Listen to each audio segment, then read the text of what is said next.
گیا کہ حضرت آپ اس کام سے کیا چاہتے ہیں؟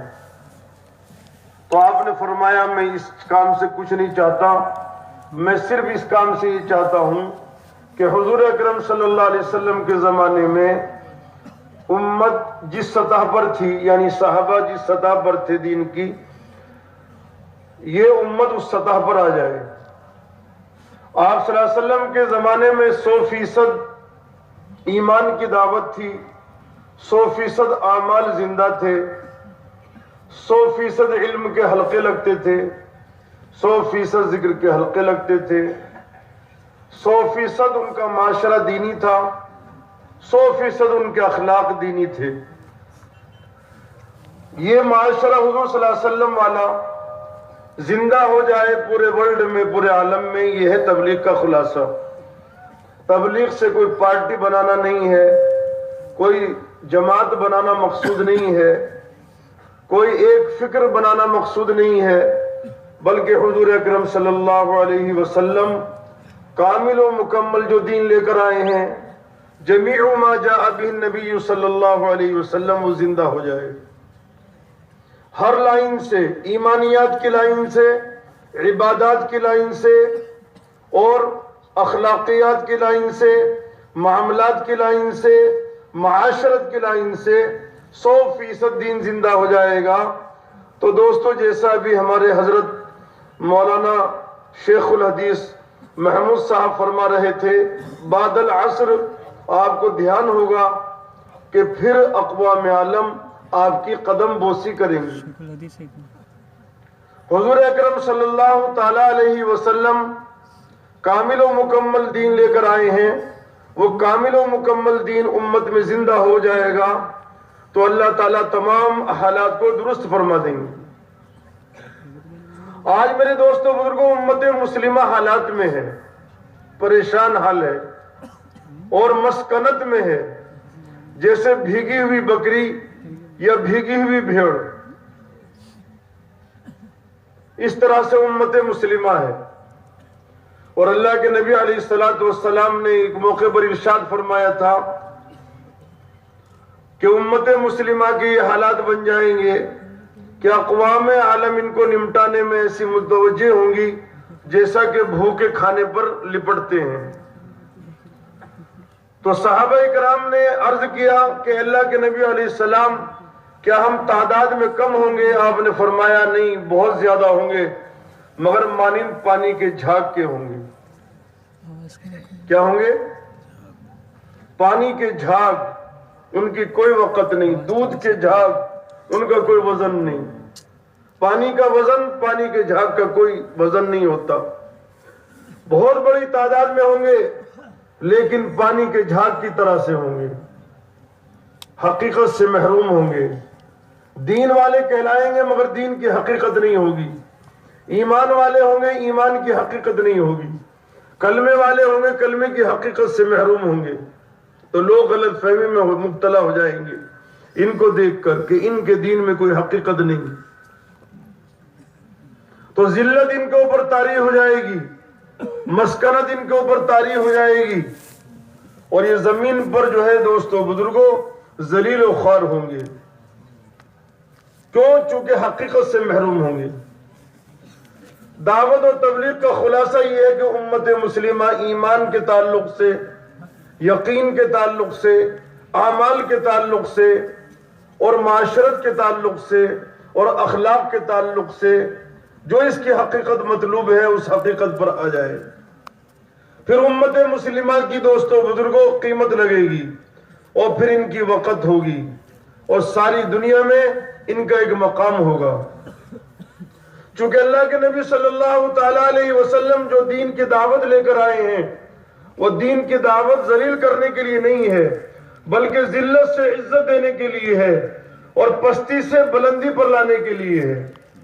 آپ صلی اللہ علیہ وسلم نے ابو سفیان سے فرمایا، اے ابو سفیان، وہ بہت بڑے چودھری تھے مکے کے، قوم کے، برادری کے، ان کی بات مانی جاتی تھی، اور رئیس بھی تھے، تاجر بھی تھے، بڑا ان کا مقام تھا۔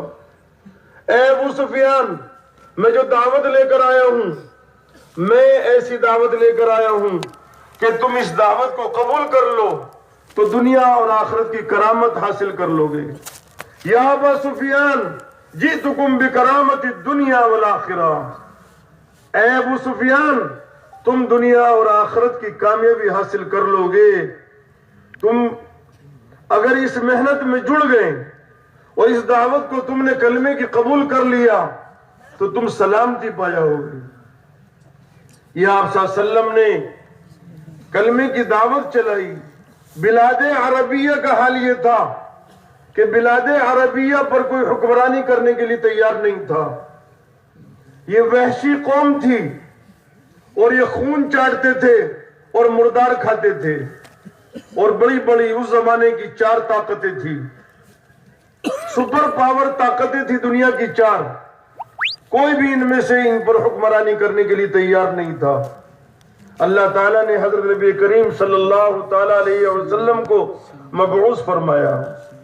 آپ صلی اللہ علیہ وسلم نے کلمے کی دعوت چلائی۔ حالات سے آپ کو گزرنا پڑا، مگر آپ صلی اللہ علیہ وسلم نے تمام حالات برداشت کیے۔ آپ کو اپنی دعوت پر اتنا یقین تھا کہ آپ صلی اللہ تعالیٰ علیہ وسلم مکہ المکرمہ میں دائرہ حیات آپ کا مشرکین نے تنگ کر دیا، اور آپ صلی اللہ علیہ وسلم کو ہجرت کا حکم ہو گیا۔ آپ ہجرت فرما کر مکہ المکرمہ سے مدینہ تشریف لے جا رہے ہیں، اور آپ صلی اللہ علیہ وسلم رات کی اندھیری میں نکلے۔ صدیق اکبر رضی اللہ تعالیٰ عنہ آپ کے ساتھ تھے۔ آپ صلی اللہ علیہ وسلم 3 دن 3 رات غار سور میں چھپے رہے۔ مکے میں یہ اعلان ہوا کہ محمد الرسول اللہ صلی اللہ علیہ وسلم کو جو گرفتار کر کے لائے گا اس کو 100 اونٹ دیے جائیں گے۔ اس زمانے میں 100 اونٹ بہت بڑی بات تھی، جیسے کسی نے ایک برا گاؤں دے دیا ہو۔ سراقہ ابن مالک آپ کا پیچھا کرتے ہوئے آپ کے قریب پہنچ گیا، آپ پر حملہ آور ہونے والا تھا، مگر آپ صلی اللہ علیہ وسلم کو کلمے کی دعوت پر ایسا یقین تھا کہ اللہ کی مدد حق ہے، اللہ کی مدد داعی کے ساتھ ہے۔ جس اللہ کی میں دعوت دے رہا ہوں، جس اللہ کی طرف میں لوگوں کو بلا رہا ہوں، وہ زمین اور آسمان کا مالک ہے اور خالق ہے، اللہ میری مدد فرمائے گا۔ حضرت محمد صلی اللہ علیہ وسلم کی ذرا سی نظر پڑی اور سراقہ ابن مالک کی سواری کے قدم زمین میں دھس گئے، اور تقریباً آدھا جو ہے سواری وہ زمین میں دھس گئی، گھبرا گیا سراقہ۔ اور سراقہ نے یہ کہا، اے محمد صلی اللہ علیہ وسلم آپ میرے لیے دعا فرما دیں، میں اس عذاب سے نکل جاؤں۔ میں سمجھ گیا کہ اللہ کا غیبی نظام آپ کے ساتھ ہے۔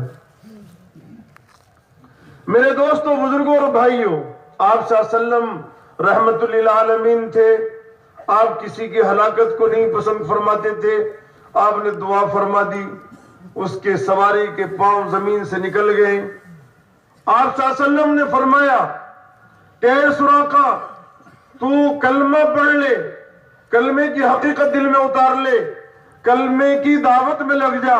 یہ کسرا ایران کا بادشاہ جو حکومت کر رہا ہے، اور اس کے جو کنگن مشہور ہے پوری دنیا میں، اللہ تعالیٰ اس کے کنگن تیرے ہاتھوں میں پہنائیں گے۔ ارے کچھ سمجھ میں آنے والی بات ہے؟ آپ جا رہے ہیں مکے سے مدینہ، اور مکے میں اعلان ہو گیا کہ محمد صلی اللہ علیہ وسلم کو پکڑ کے لاؤ، جو پکڑ کے لائے گا اسے 100 اونٹ ملیں گے۔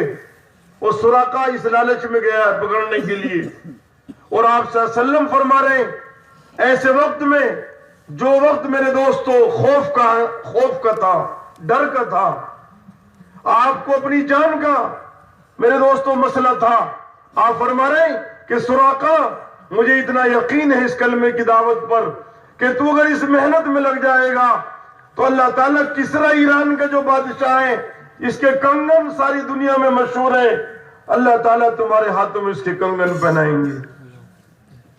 کیسے وقت میں آپ دوستو بزرگوں فرما رہے ہیں؟ کوئی یہ مناسب وقت تھا، یہ بات کہنے کا وقت تھا؟ مگر نبی علیہ الصلوۃ والسلام کا یقین اللہ کی ذات پر ہوتا ہے۔ اللہ کی قدرت پر ہوتا ہے، اللہ کی طاقت پر ہوتا ہے.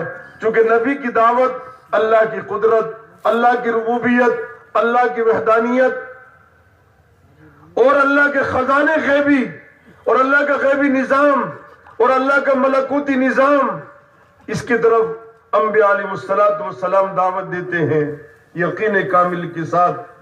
تو آپ نے خوف کے عالم میں سراقہ کو فرمایا کہ سراقہ تم کس چکر میں لگے ہوئے ہو، کہاں تم ٹکر مار رہے ہو؟ یہ جو میں دعوت لے کر آیا ہوں یہ دنیا اور آخرت کی اس میں بھلائی ہے. میرے دوستو بزرگوں، سراقہ واپس آ گیا اور سراقہ نے یہ وعدہ کیا کہ محمد صلی اللہ علیہ وسلم راستے میں جو بھی ملے گا میں اس کو راستہ بتا دوں گا کہ محمد صلی اللہ علیہ وسلم کو میں دیکھ آیا، محمد صلی اللہ علیہ وسلم اس راستے میں نہیں ہے. آپ صلی اللہ علیہ وسلم کی جو کلمے کی دعوت ہے، یہ دعوت اتنی طاقتور دعوت ہے دوستو بزرگوں کہ آپ صلی اللہ علیہ وسلم کو اللہ کی ذات پر یہ یقین ہے کہ جس دعوت کو لے کر میں کھڑا ہوا ہوں اللہ میری حفاظت کرے گا. غار سور میں آپ چھپ گئے، 3 دن 3 رات نشانات قدم دیکھ کر مشرکین پہنچ گئے غار کے منہ پر. ایک آدمی پیشاب کرنے لگا غار کی طرف، حضرت صدیق اکبر گھبرا گئے کہ اس نے ہمیں دیکھ لیا، یہ خبر کر دے گا، ہم پکڑے جائیں گے. آپ کو ایسا کامل یقین تھا، آپ نے فرمایا اے صدیق اکبر گھبراؤ مت، اللہ تعالی ہماری حفاظت فرمائے گا.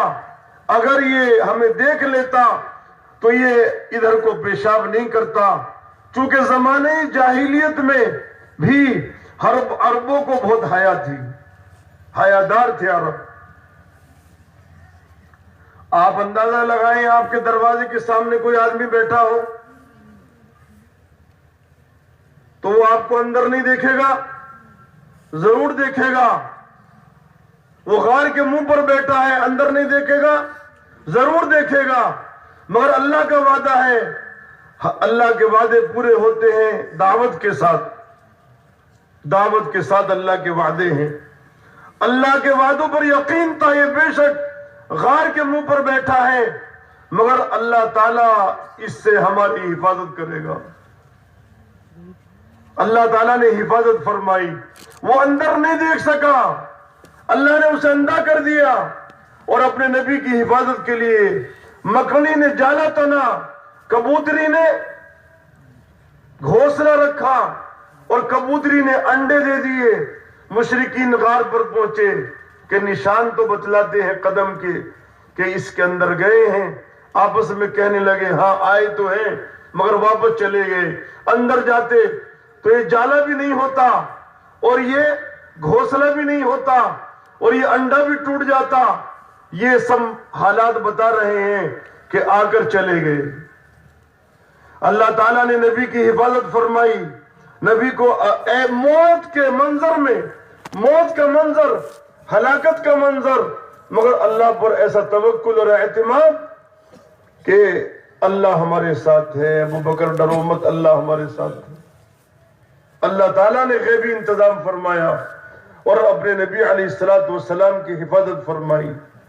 کلمے کی دعوت، نبیوں کی جو دعوت ہے دوستو، اس کے اندر وہ پاور ہے، وہ طاقت ہے کہ زمین والوں کی طاقتیں ظاہری وہ سب اس کے سامنے فیل ہیں. آج ہم دنیا کی طاقتوں سے متاثر، دنیا کی چیزوں سے متاثر، دنیا کے نقشوں سے متاثر. انبیاء علیہ السلام کی دعوت پاورفل ہے. غیبی نظام کی طرف دعوت دی جاتی ہے. دنیا والوں کے پاس ظاہری نظام ہے اور اللہ والوں کے پاس غیبی نظام ہے. جب غیبی نظام اللہ کا حرکت میں آتا ہے تو ظاہری نظام فیل ہو جاتا ہے.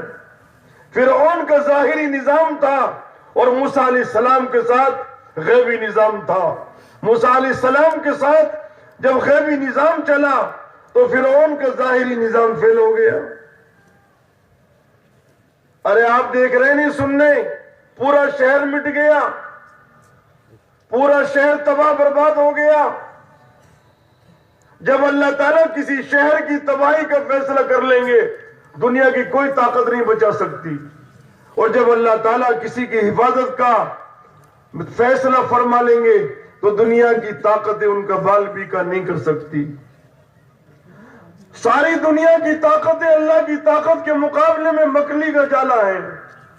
یہ اللہ قرآن میں فرما رہے ہیں کہ دنیا کی طاقتیں، یہ ساری کی ساری طاقتیں اور دنیا والوں کا نظام اللہ کے نظام کے سامنے مانند مکڑی کا جالا. کمثل العنکبوت اتخذت بیتا.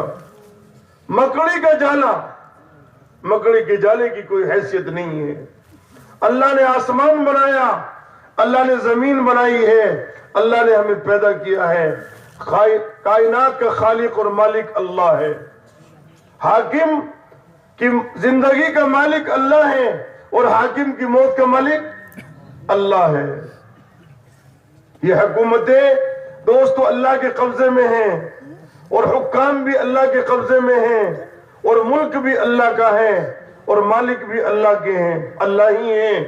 دنیا والے اللہ کے مقابلے میں میرے دوستو بزرگوں مکڑی کا جالا ہے. اللہ کی طرف دعوت دینا یہ اللہ کو بہت پسند ہے. جو بندہ اللہ کی طرف دعوت دیتا ہے اللہ کا غیبی نظام اس کے ساتھ ہو جاتا ہے. موسیٰ علیہ السلام نے اللہ کی طرف دعوت دی تو اللہ کا غیبی نظام موسیٰ علیہ السلام کی حمایت میں آ گیا اور فرعون کا نظام دوستو غیبی نظام کے سامنے فیل ہو گیا. موسیٰ علیہ السلام کے پاس چیزیں نہیں تھی، سامان نہیں تھا. ایک جبہ تھا، دن میں اسے اوڑھ لیا کرتے تھے اور رات میں اسے بچھا لیا کرتے تھے. ان کے پاس گھر بھی نہیں تھا مگر اللہ سے تعلق تھا. وہ داعی الی اللہ تھے موسیٰ علیہ السلام. تو موسیٰ علیہ السلام جب تشریف لے گئے مدین اور شعیب علیہ السلام کی بیٹیوں کو حضرت موسیٰ علیہ السلام نے جلدی جلدی پانی پلایا. وہ کنواں موجود ہے مدین میں آج بھی اور شعیب علیہ السلام کی قبر بھی ہے. ہمارا 4 ماہ لگے، ساری نشانیاں موجود ہیں.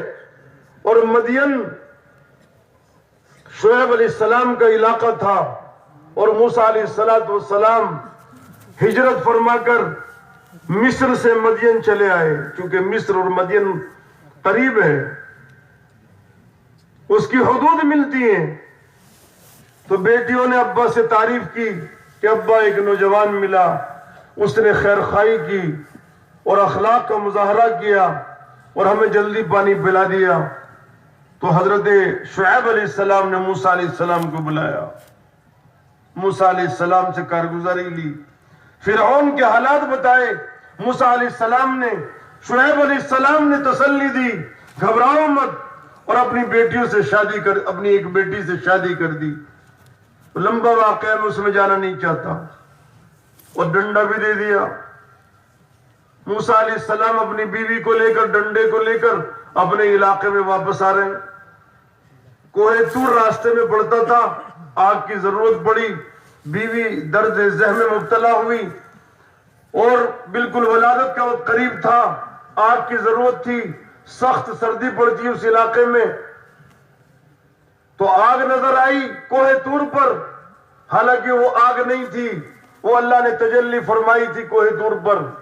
حضرت موسیٰ علیہ السلام کے سامنے تقاضے تھے، بیوی درد ذہن میں تھی، بکریاں بھی تھی اور فرعون کا ڈر بھی تھا اور خورد و نوش کا بھی انتظام کرنا تھا.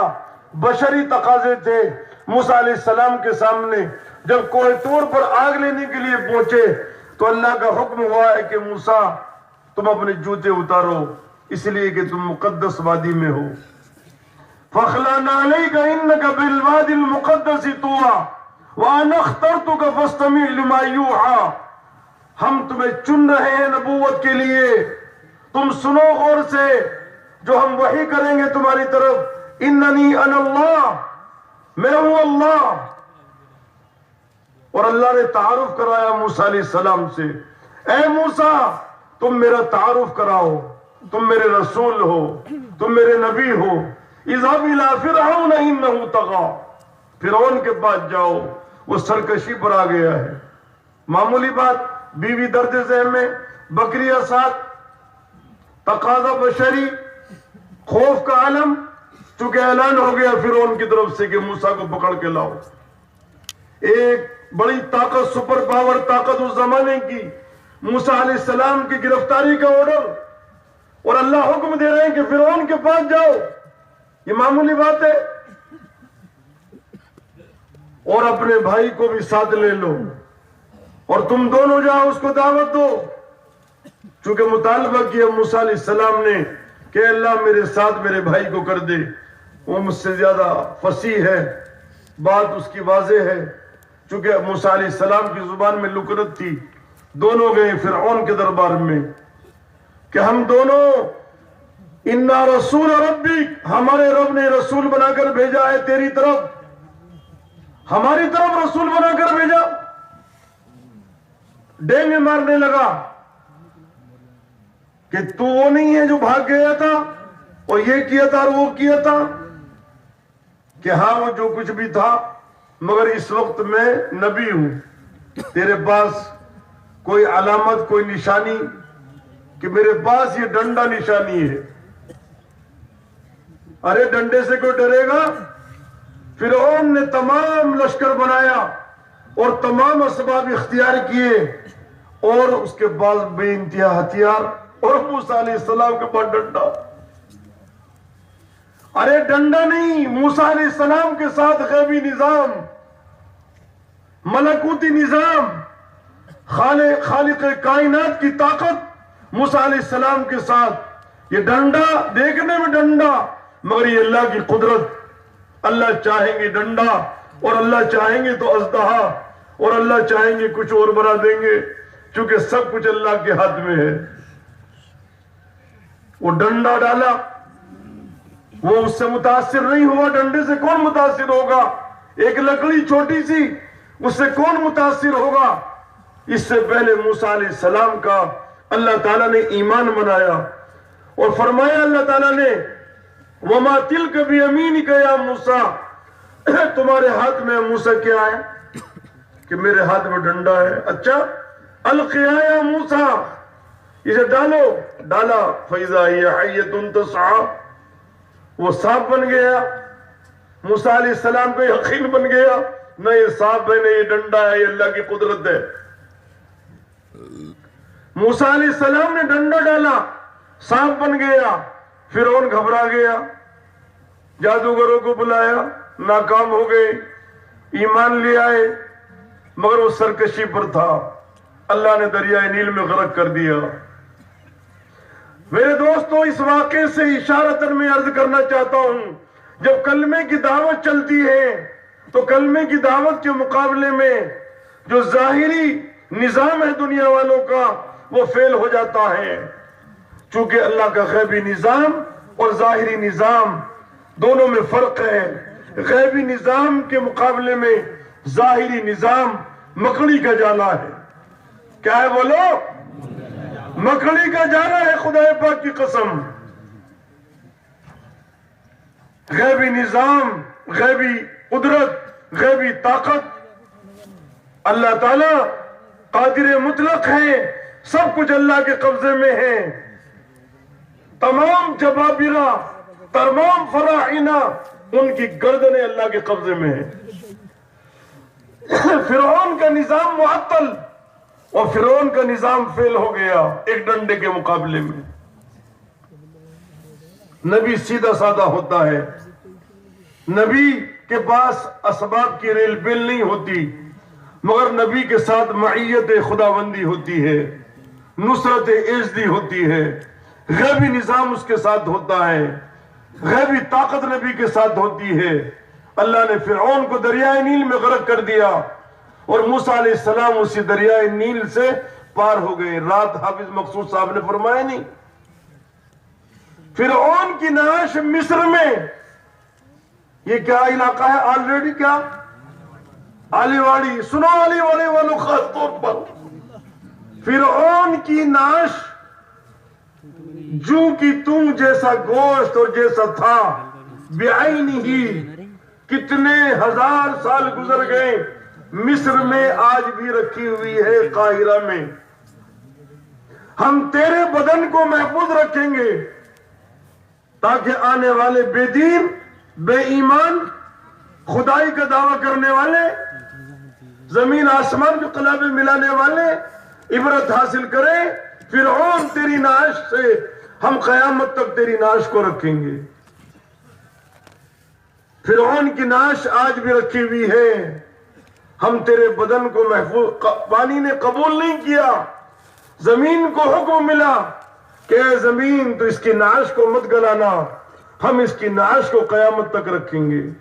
فرعون کی نعش آج بھی مصر میں رکھی ہوئی ہے ہماری عبرت کے لیے۔ میں عرض کر رہا تھا کہ اس دعوت کے ساتھ، کلمے کی دعوت کے ساتھ غیبی نظام ہے۔ دوستو بزرگوں، آپ کو یقین تھا غار میں کہ اللہ میرے ساتھ ہے، آپ نے فرمایا اے ابو بکر گھبراؤ مت، اللہ ہمارے ساتھ ہے۔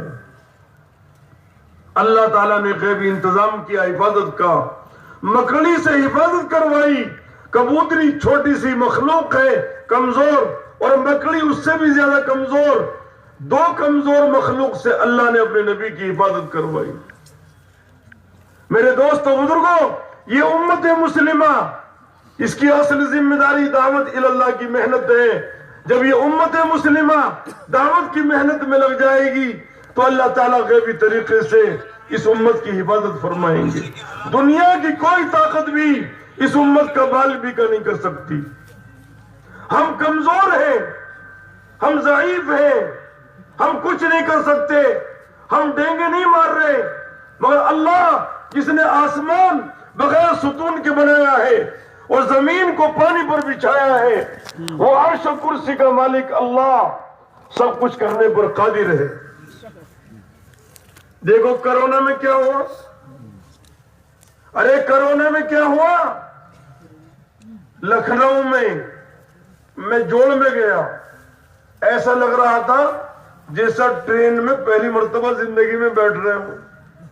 ہمارے اسٹیشن سے ٹرین لکھنؤ جاتی، پرانوں کا جوڑ تھا، وہاں ایک صاحب ملے، کہنے لگے کہ میرا ایک دوست تھا وطنی بھائی، اس نے کہا میں نے اپنے والد کی بہت سیوا کری، مگر جب میں لے گیا اپنے والد کو نمبر نہیں آ رہا تھا تو میں نے کہا ہاتھ جوڑ کر ابا جی معاف کر دینا، بس اب میں تمہیں حوالے کر کے جا رہا ہوں۔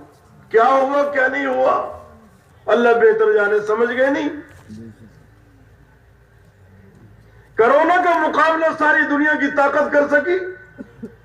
سارے جہاز معطل، گاڑیاں بند ہو گئی، ٹرینیں بند ہو گئی، کیا ہے بھائی، کیا بلا ہے، ہاتھی ہے، شیر ہے، نظر بھی نہیں آ رہا، ارے وائرس ہے، ارے کہاں ہے وائرس، کسی نے کرونا دیکھا؟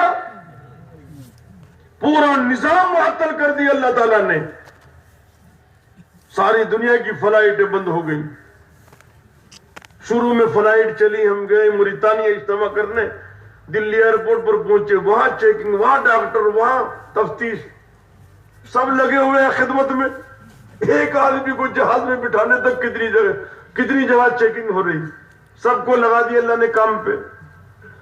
اسی لیے اللہ سے ڈرو، اللہ سے ڈرو، ڈینگے مت مارو، ہم یہ کر دیں گے، ہم وہ کر دیں گے، کچھ نہیں کر سکتے۔ اگر پیٹ میں درد ہو جائے پوری رات نیند نہیں آئے گی، سر میں درد ہو جائے پوری رات بے چینی میں گزرے گی۔ سب کچھ اللہ کے ہاتھ میں ہے۔ انبیاء علیہ السلام کی دعوت اللہ کی طرف ہے، قدرت کی طرف ہے، اللہ کی طاقت کو سمجھانا۔ آپ صلی اللہ علیہ وسلم کو یقین تھا کہ اللہ ہمارے ساتھ ہیں، یہ غار کے منہ پر آ گئے مگر یہ کچھ نہیں کر سکتے۔ کیسا یقین ہوگا کہ گرفتار کرنے والے غار کے منہ پر پہنچ گئے۔ نبی کی دعوت کے مقابلے میں کوئی ٹک نہیں سکتا۔ اصل بات یہ ہے دوستو، اللہ کی طرف بلانا یہ اللہ کو بہت پسند ہے۔ وَمَنْ أَحْسَنُ قَوْلًا مِّمَّنْ دَعَا إِلَى اللَّهِ، اس سے اچھی بات اللہ کو کسی کی نہیں لگتی جو اللہ کی طرف اللہ کے بندوں کو بلائے۔ جو بندہ اللہ کی طرف بلاتا ہے اللہ خوش ہو جاتے ہیں اور اللہ کی طاقت اس کے ساتھ ہو جاتی ہے۔ سمجھ رہے نہیں سمجھ رہے؟ آپ صلی اللہ علیہ وسلم نے خط لکھا بہت سے بادشاہوں کو، مقوقس کو لکھا، شاہ روم کو لکھا، شاہ اسکندریہ کو لکھا، اور شاہ حبشہ کو لکھا، شاہ روم، شاہ ایران کو لکھا، بڑے بڑے بادشاہوں کے نام دعوت نامے بھیجے۔ کس چیز کی دعوت تھی بولو؟ اللہ کی دعوت، اللہ کی طرف بلا رہے، کلمے کی دعوت۔ بسم اللہ الرحمن الرحیم من محمد رسول اللہ صلی اللہ علیہ وسلم الى کسرا، یہ محمد الرسول اللہ کی طرف سے۔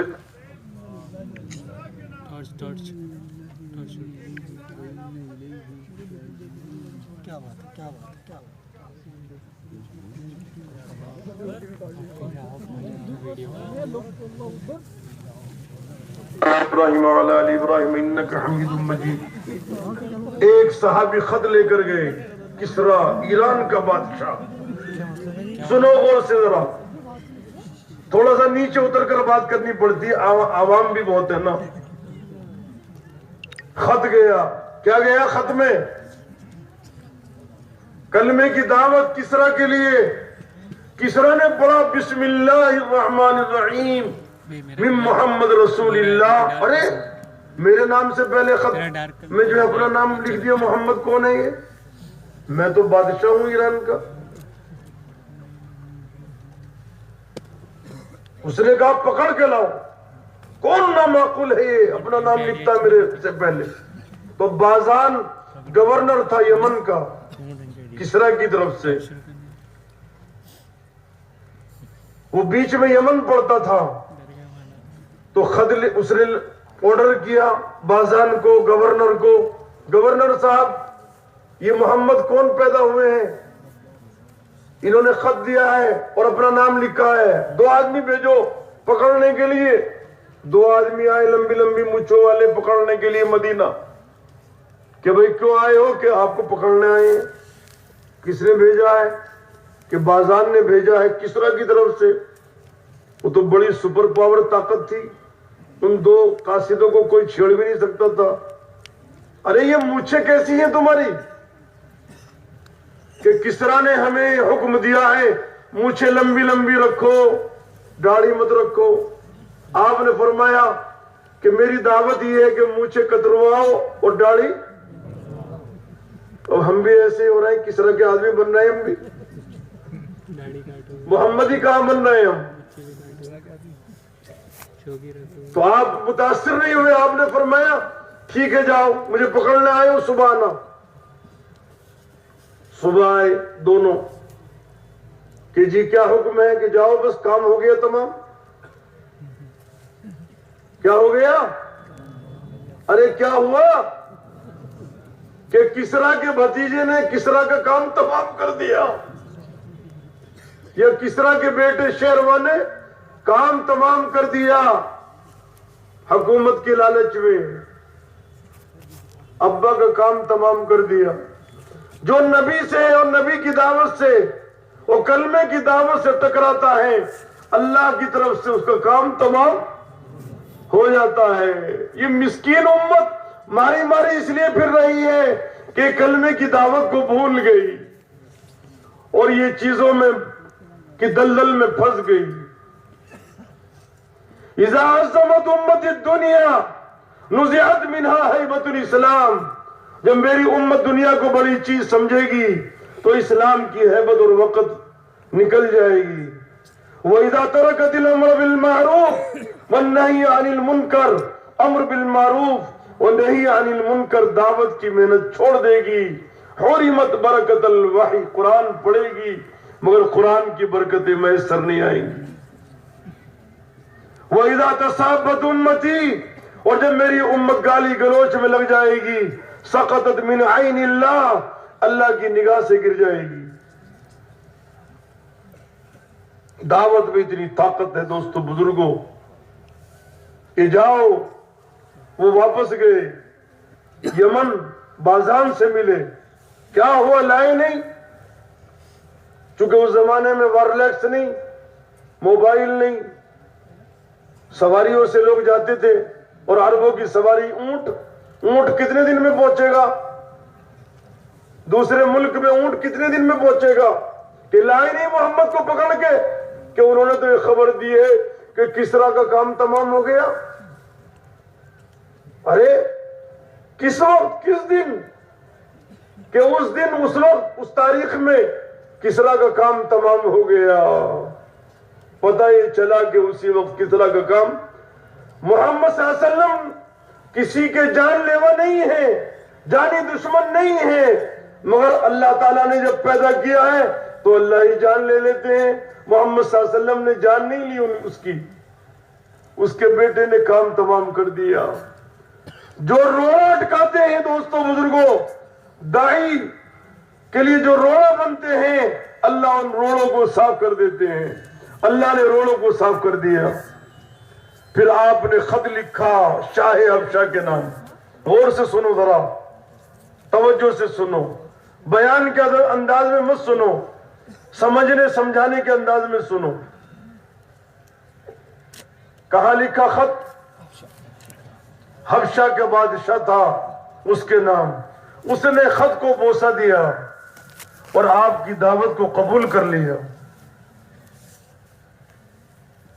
اور آپ کے نام خط بھیجا. اپنے بیٹے کو بھیجا، 50 آدمی ساتھ بھیجے. وہ بیٹا خط لے کر، اریحہ اس کا نام تھا، وہ حجاز کی طرف چلا. سمندر میں کشتی طوفان کی نظر ہو گئی اور وہ راہ خدا میں شہید ہو گیا. آپ صلی اللہ علیہ وسلم کو جب خبر ملی کہ نجاشی بادشاہ کا انتقال ہو گیا ایک موقع پر، تو آپ نے، حدیث میں آتا ہے اللہم اغفر للنجاشی، کہ نجاشی بادشاہ کی اے اللہ مغفرت فرما. اور آپ نے جنازے کی نماز پڑھی غائبانہ. نجاشی کی قبر ہے حبشہ ایتھوپیا میں. پچھلے مہینے میں اجتماع تھا حبشہ میں، 91 ممالک آئے. 1.25 مہینے پہلے ہم پہنچ گئے تھے محنت کے لیے. چھوٹا جہاز پکڑ کر ہم گئے. پہاڑ کے اوپر نجاشی آرام فرمائے اور ان کے ساتھ 15 صحابہ ہیں، 5 عورتیں ہیں، 10 مرد ہیں. پہاڑ کے اوپر سو رہے ہیں حبشے کے بادشاہ. آپ کسی کی ہلاکت، اپنے دین کو بچانے کے لیے آپ صلی اللہ علیہ وسلم نے فرمایا صحابہ سے کہ تم مکے سے حبشے کی ہجرت کرو. ابھی مدینے کی ہجرت نہیں ہوئی. 100 صحابہ مع صحابیات ہجرت کر کے مکے سے کہاں گئے؟ ارے بولو مجمع سے کچھ بولے. افریقہ حبشہ گئے. یاد کرو میری بات ذرا تھوڑی سی. آپ صلی اللہ علیہ وسلم کی بیٹی رقیہ اور آپ کے داماد حضرت عثمان بھی گئے اور آپ کے سگے چچا کے بیٹے حضرت جعفر طیار، حضرت علی کے حقیقی بھائی بھی گئے. یہ مکے میں رہتے تھے مگر دائرہ حیات تنگ تھا، دین پر چلنا مشکل تھا. تو آپ نے فرمایا تم اپنے دین کو بچانے کے لیے حبشہ چلے جاؤ. حبشے کا بادشاہ بہت ہی منصف ہے، عادل ہے. دین کو بچانے کے لیے ایک ملک سے دوسرے ملک کی ہجرت کی صحابہ نے. ہم اپنی بستی میں تمام تر آزادیوں کے باوجود نماز نہیں پڑھ پا رہے ہیں. جب نعمتوں کی ناقدری ہوتی ہے تو اللہ تعالیٰ نعمتوں کو چھین لیا کرتے ہیں. اللہ تعالیٰ نے نعمتوں کی بارش برسائی بنی اسرائیل پر اور ان نعمتوں کا ذکر کیا اللہ نے قرآن میں. یا بنی اسرائیل اذکروا نعمتی التی انعمت علیکم انی فضلتکم علی العالمین. میری ان نعمتوں کو اے بنی اسرائیل یاد کرو کہ میں نے تمہارے اوپر انعامات کی بارش برسائی اور میں نے اس زمانے کے لوگوں پر تم کو فضیلت دی. یعقوب علیہ السلام کی اولاد بنی اسرائیل. یعقوب علیہ السلام کا نام دوسرا اسرائیل. اللہ تعالیٰ قرآن میں فرماتے ہیں وَظَلَّلْنَا عَلَيْكُمُ الْغَمَامِ وَأَنزَلْنَا عَلَيْكُمُ الْمَنَّ وَالسَّلْوَىٰ. ہم نے تمہارے سائے کے لیے بادل بھیجا اور تمہارے کھانے کے لیے من و سلوہ، بغیر کھیتی باڑی کے دکان کھولے ہوئے، بغیر مجاہدے اور مشقت کے کھانا آسمان سے اتارا. بنی اسرائیل پر ایسی نعمتیں اللہ نے برسائی. اللہ نے تعالیٰ نے قرآن پاک میں ایک رکوع میں چھوٹے سے فرمایا وَإِذِ اسْتَسْقَىٰ مُوسَىٰ لِقَوْمِهِ فَقُلْنَا اضْرِب بِّعَصَاكَ الْحَجَرَ فَانْفَجَرَتْ مِنْهُ اثْنَتَا عَشْرَةَ عَيْنًا قَدْ عَلِمَ كُلُّ أُنَاسٍ مَّشْرَبَهُمْ كُلُوا وَاشْرَبُوا مِن رِّزْقِ اللَّهِ وَلَا تَعْثَوْا فِي الْأَرْضِ مُفْسِدِينَ. موسیٰ علیہ السلام سے کہہ رہے بنی اسرائیل کہ موسیٰ ہمیں پانی کی ضرورت ہے. تو موسیٰ علیہ السلام نے ڈنڈا مارا پتھر پر تو 12 چشمے ابلنے لگے. ایک مولانا عبید اللہ بلیاوی رحمۃ اللہ علیہ فرماتے تھے ایک ایک قبیلے کو ایک ایک پتھر دے دیا, ڈنڈا مارو پانی نکالو, ڈنڈا مارو پانی نکالو. 12 قبیلے 12 پتھر جا رہے ہیں سائے کے لیے. بادل, بھوک لگ رہی ہے, من و سلوہ, ان نعمتوں کی بارش اللہ تعالیٰ نے برسائی بنی اسرائیل پر, مگر اللہ کی نعمتوں کی بنی اسرائیل نے ناقدری کی. اللہ نے حکم فرمایا سنیچر کے دن شکار مت کرنا. آپ کے ہاں سنیچر کو کیا کہتے ہیں؟ سنیچر کے دن شکار مت کرنا. اور سنیچر کے دن مچھلی بہت آتی تھی, سمندر میں مچھلی مچھلی مچھلی مچھلی. انہوں نے چھوٹی چھوٹی حوض بنائی, نالی بنا دی حوض میں کو, مچھلی آوے نالی کے ذریعے سے حوض میں اور یہ نالی بند کر دے. جیسا آج امت ہیلے بہانے کر رہی ہے, اللہ کے حکموں کو پامال کر رہی ہے. بنی اسرائیل نے ہیلے بہانے کیے. ہم نے شکار تھوڑے کیا, شکار تو ہم نے اتوار میں کیا, ہم نے نالی کا منہ تو بند کیا. انہوں نے یہ حرکتیں کی تمام تر انعامات کی بارش کے باوجود, تو اللہ نے قرآن میں فرمایا ہم نے ان کو بندر بنا دیا اور خنزیر بنا دیا.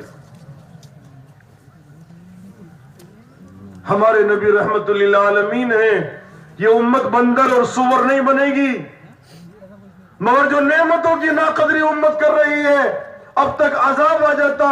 جیسے دوسری قوموں پر اللہ نے عذاب بھیجا, اللہ نے قوم لوط پر عذاب بھیجا, انہوں نے نعمتوں کی ناقدری کی تو اللہ تعالیٰ نے ان کو آسمان پر لے جا کر فرشتے کے ذریعے سے پٹخ دیا. لوط علیہ السلام کی قوم گزری ہے, ان کی 8 بستیاں تھی, میں گیا تھا وہاں, 8 شہر تھے.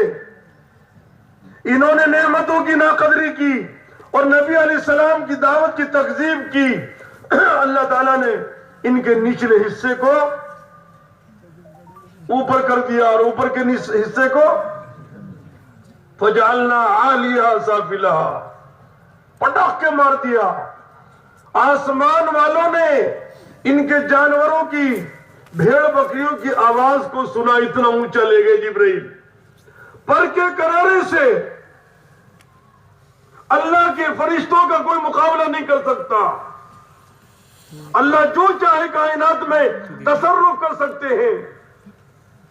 اللہ نے حکم دیا پلٹ دو ان کی بستیوں کو, آسمان پر لے گئے, پلٹ دیا.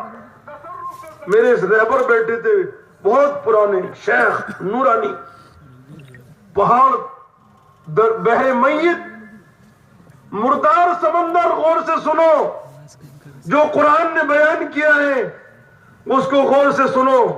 بحر میت بنا دیا, مردار سمندر بنا دیا, 70 کلومیٹر لمبا, 20 کلومیٹر چوڑا سمندر.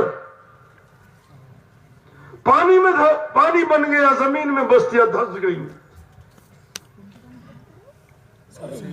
عرب کہنے لگے مجھ سے, میرے رہبر تھے, کہ شیخ سلمان دیکھو ان پہاڑوں سے خون برس رہا ہے.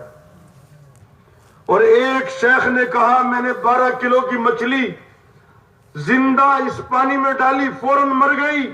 پانی کا کوئی جانور زندہ نہیں رہ سکتا. اللہ تعالیٰ نے اس پانی میں اتنا اپنے عذاب کا اثر رکھا ہے, کیکڑا, کچھوا, مچھلی, کوئی بھی پانی میں ڈالو زندہ نہیں رہ سکتی. چونکہ قوم لوط کو پلٹا گیا ہے یہاں, اور اس جگہ میں آج بھی اللہ کے عذاب کا اثر ہے. پانی ایسا ہے کہ اس میں آدمی ڈوب نہیں سکتا. بحر میت وہ قبول نہیں کرتا اتنا گاڑا پانی. ٹورسٹ انگریز آتے ہیں, انگریز بحر میت بنا دیا، مردار سمندر بنا دیا، قوم لوط کو اللہ نے پلٹ دیا. تمام اقوام عالم کے واقعات اللہ بیان فرما رہے ہیں. جنہوں نے نبیوں کی دعوت کو ٹھکرایا اللہ کا ان پر کیسے عذاب آیا. ایسی ایسی طاقتور قومیں اللہ نے بنائی جو ناخون سے کھرچ کر پہاڑوں میں اپنی حفاظت کے لیے مکان بنا لیا کرتے تھے. قرآن کہتا ہے، قرآن جو قرآن نے کہہ دیا ہے وہ 100% یقینی تسلیم کرو. وہ پہاڑوں میں مکانات مٹے نہیں ہیں، آج بھی موجود ہیں، مگر وہ قومیں مٹ گئی ہیں، ان کے آثار موجود ہیں. تو فسیروا فی الارض، زمین میں چلو پھرو اور انجام دیکھو ان بدمعاشوں کا جنہوں نے اللہ تعالیٰ کی معصیت اور نافرمانی کی ہے اور نبی کی دعوت کو ٹھکرایا ہے. ان کے مکانات آج بھی ویران پڑے ہیں، وہ قومیں برباد ہے. ایک جگہ میں گیا، پہاڑوں کے اندر مکان ہیں مگر وہ قومیں برباد ہو گئی. طاقتور قومیں تھی، ان کی انگلیوں میں اتنی طاقت تھی کہ وہ زمین یا وہ پتھروں کو کھرچ کر مکان بنا لیا کرتے تھے، کرین کی ضرورت نہیں تھی.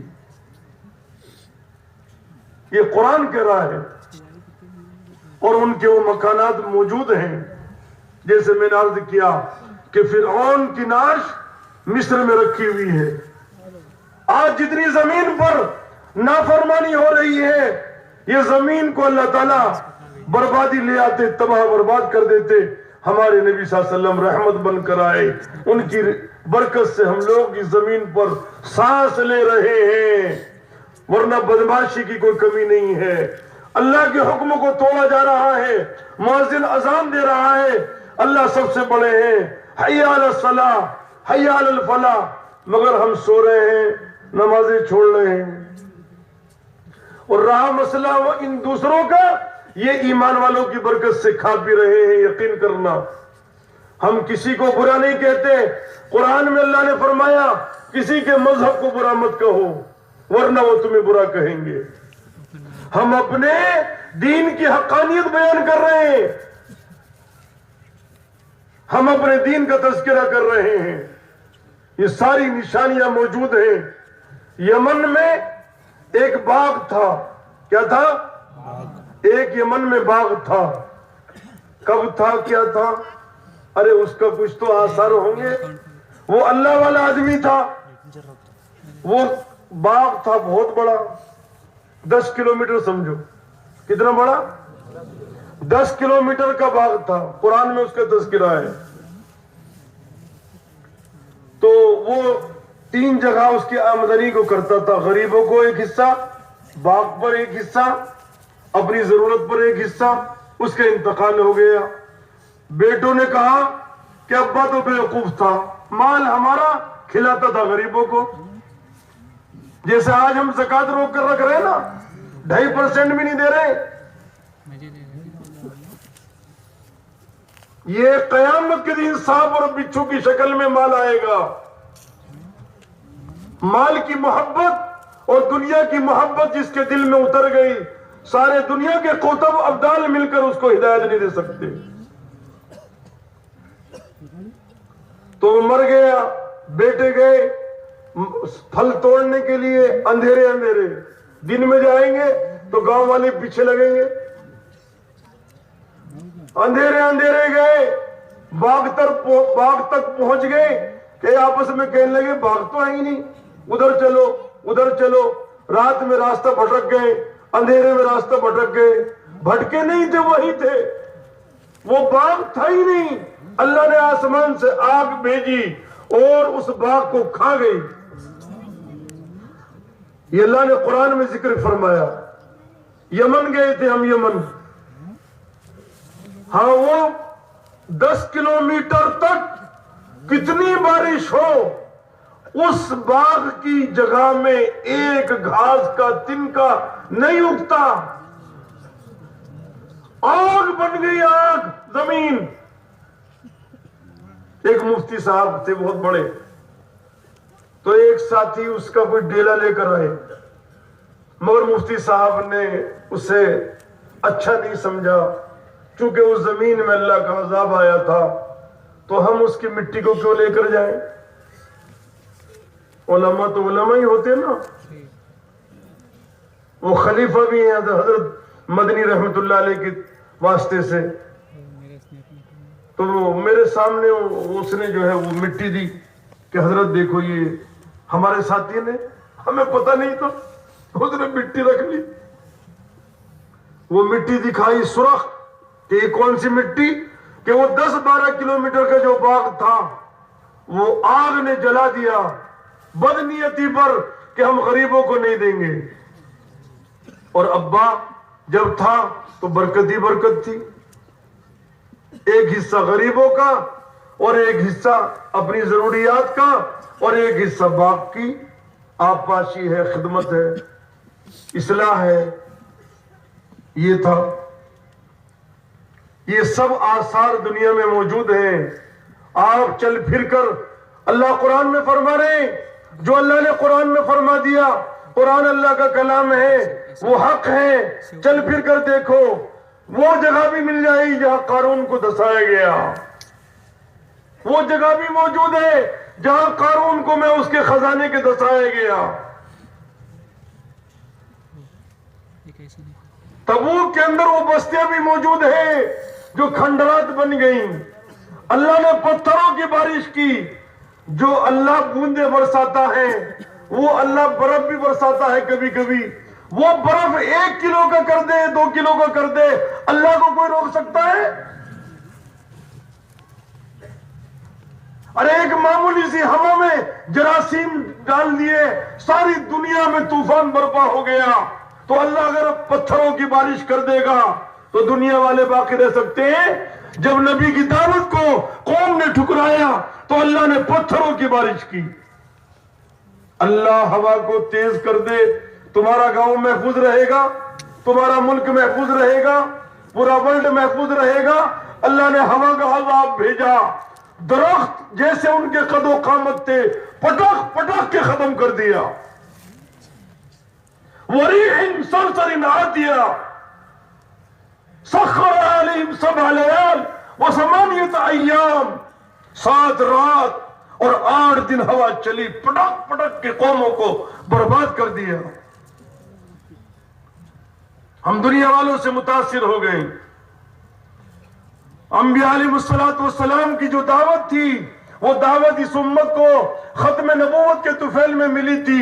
اس امت کی شرافت و کرامت عبادت کی وجہ سے نہیں ہے، تہجد گزاری کی وجہ سے نہیں ہے. ختم نبوت کا کام اس امت کے ذمہ ہے، دعوت اللہ. یہ امت اللہ کے بندوں کو اللہ کی طرف بلائے گی تو اس امت کی نجات ہے.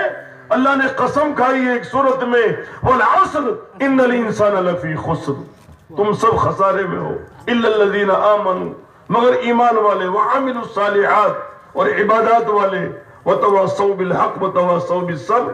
شرط ہے دعوت اللہ کے بغیر نجات نہیں ہے اس امت کی.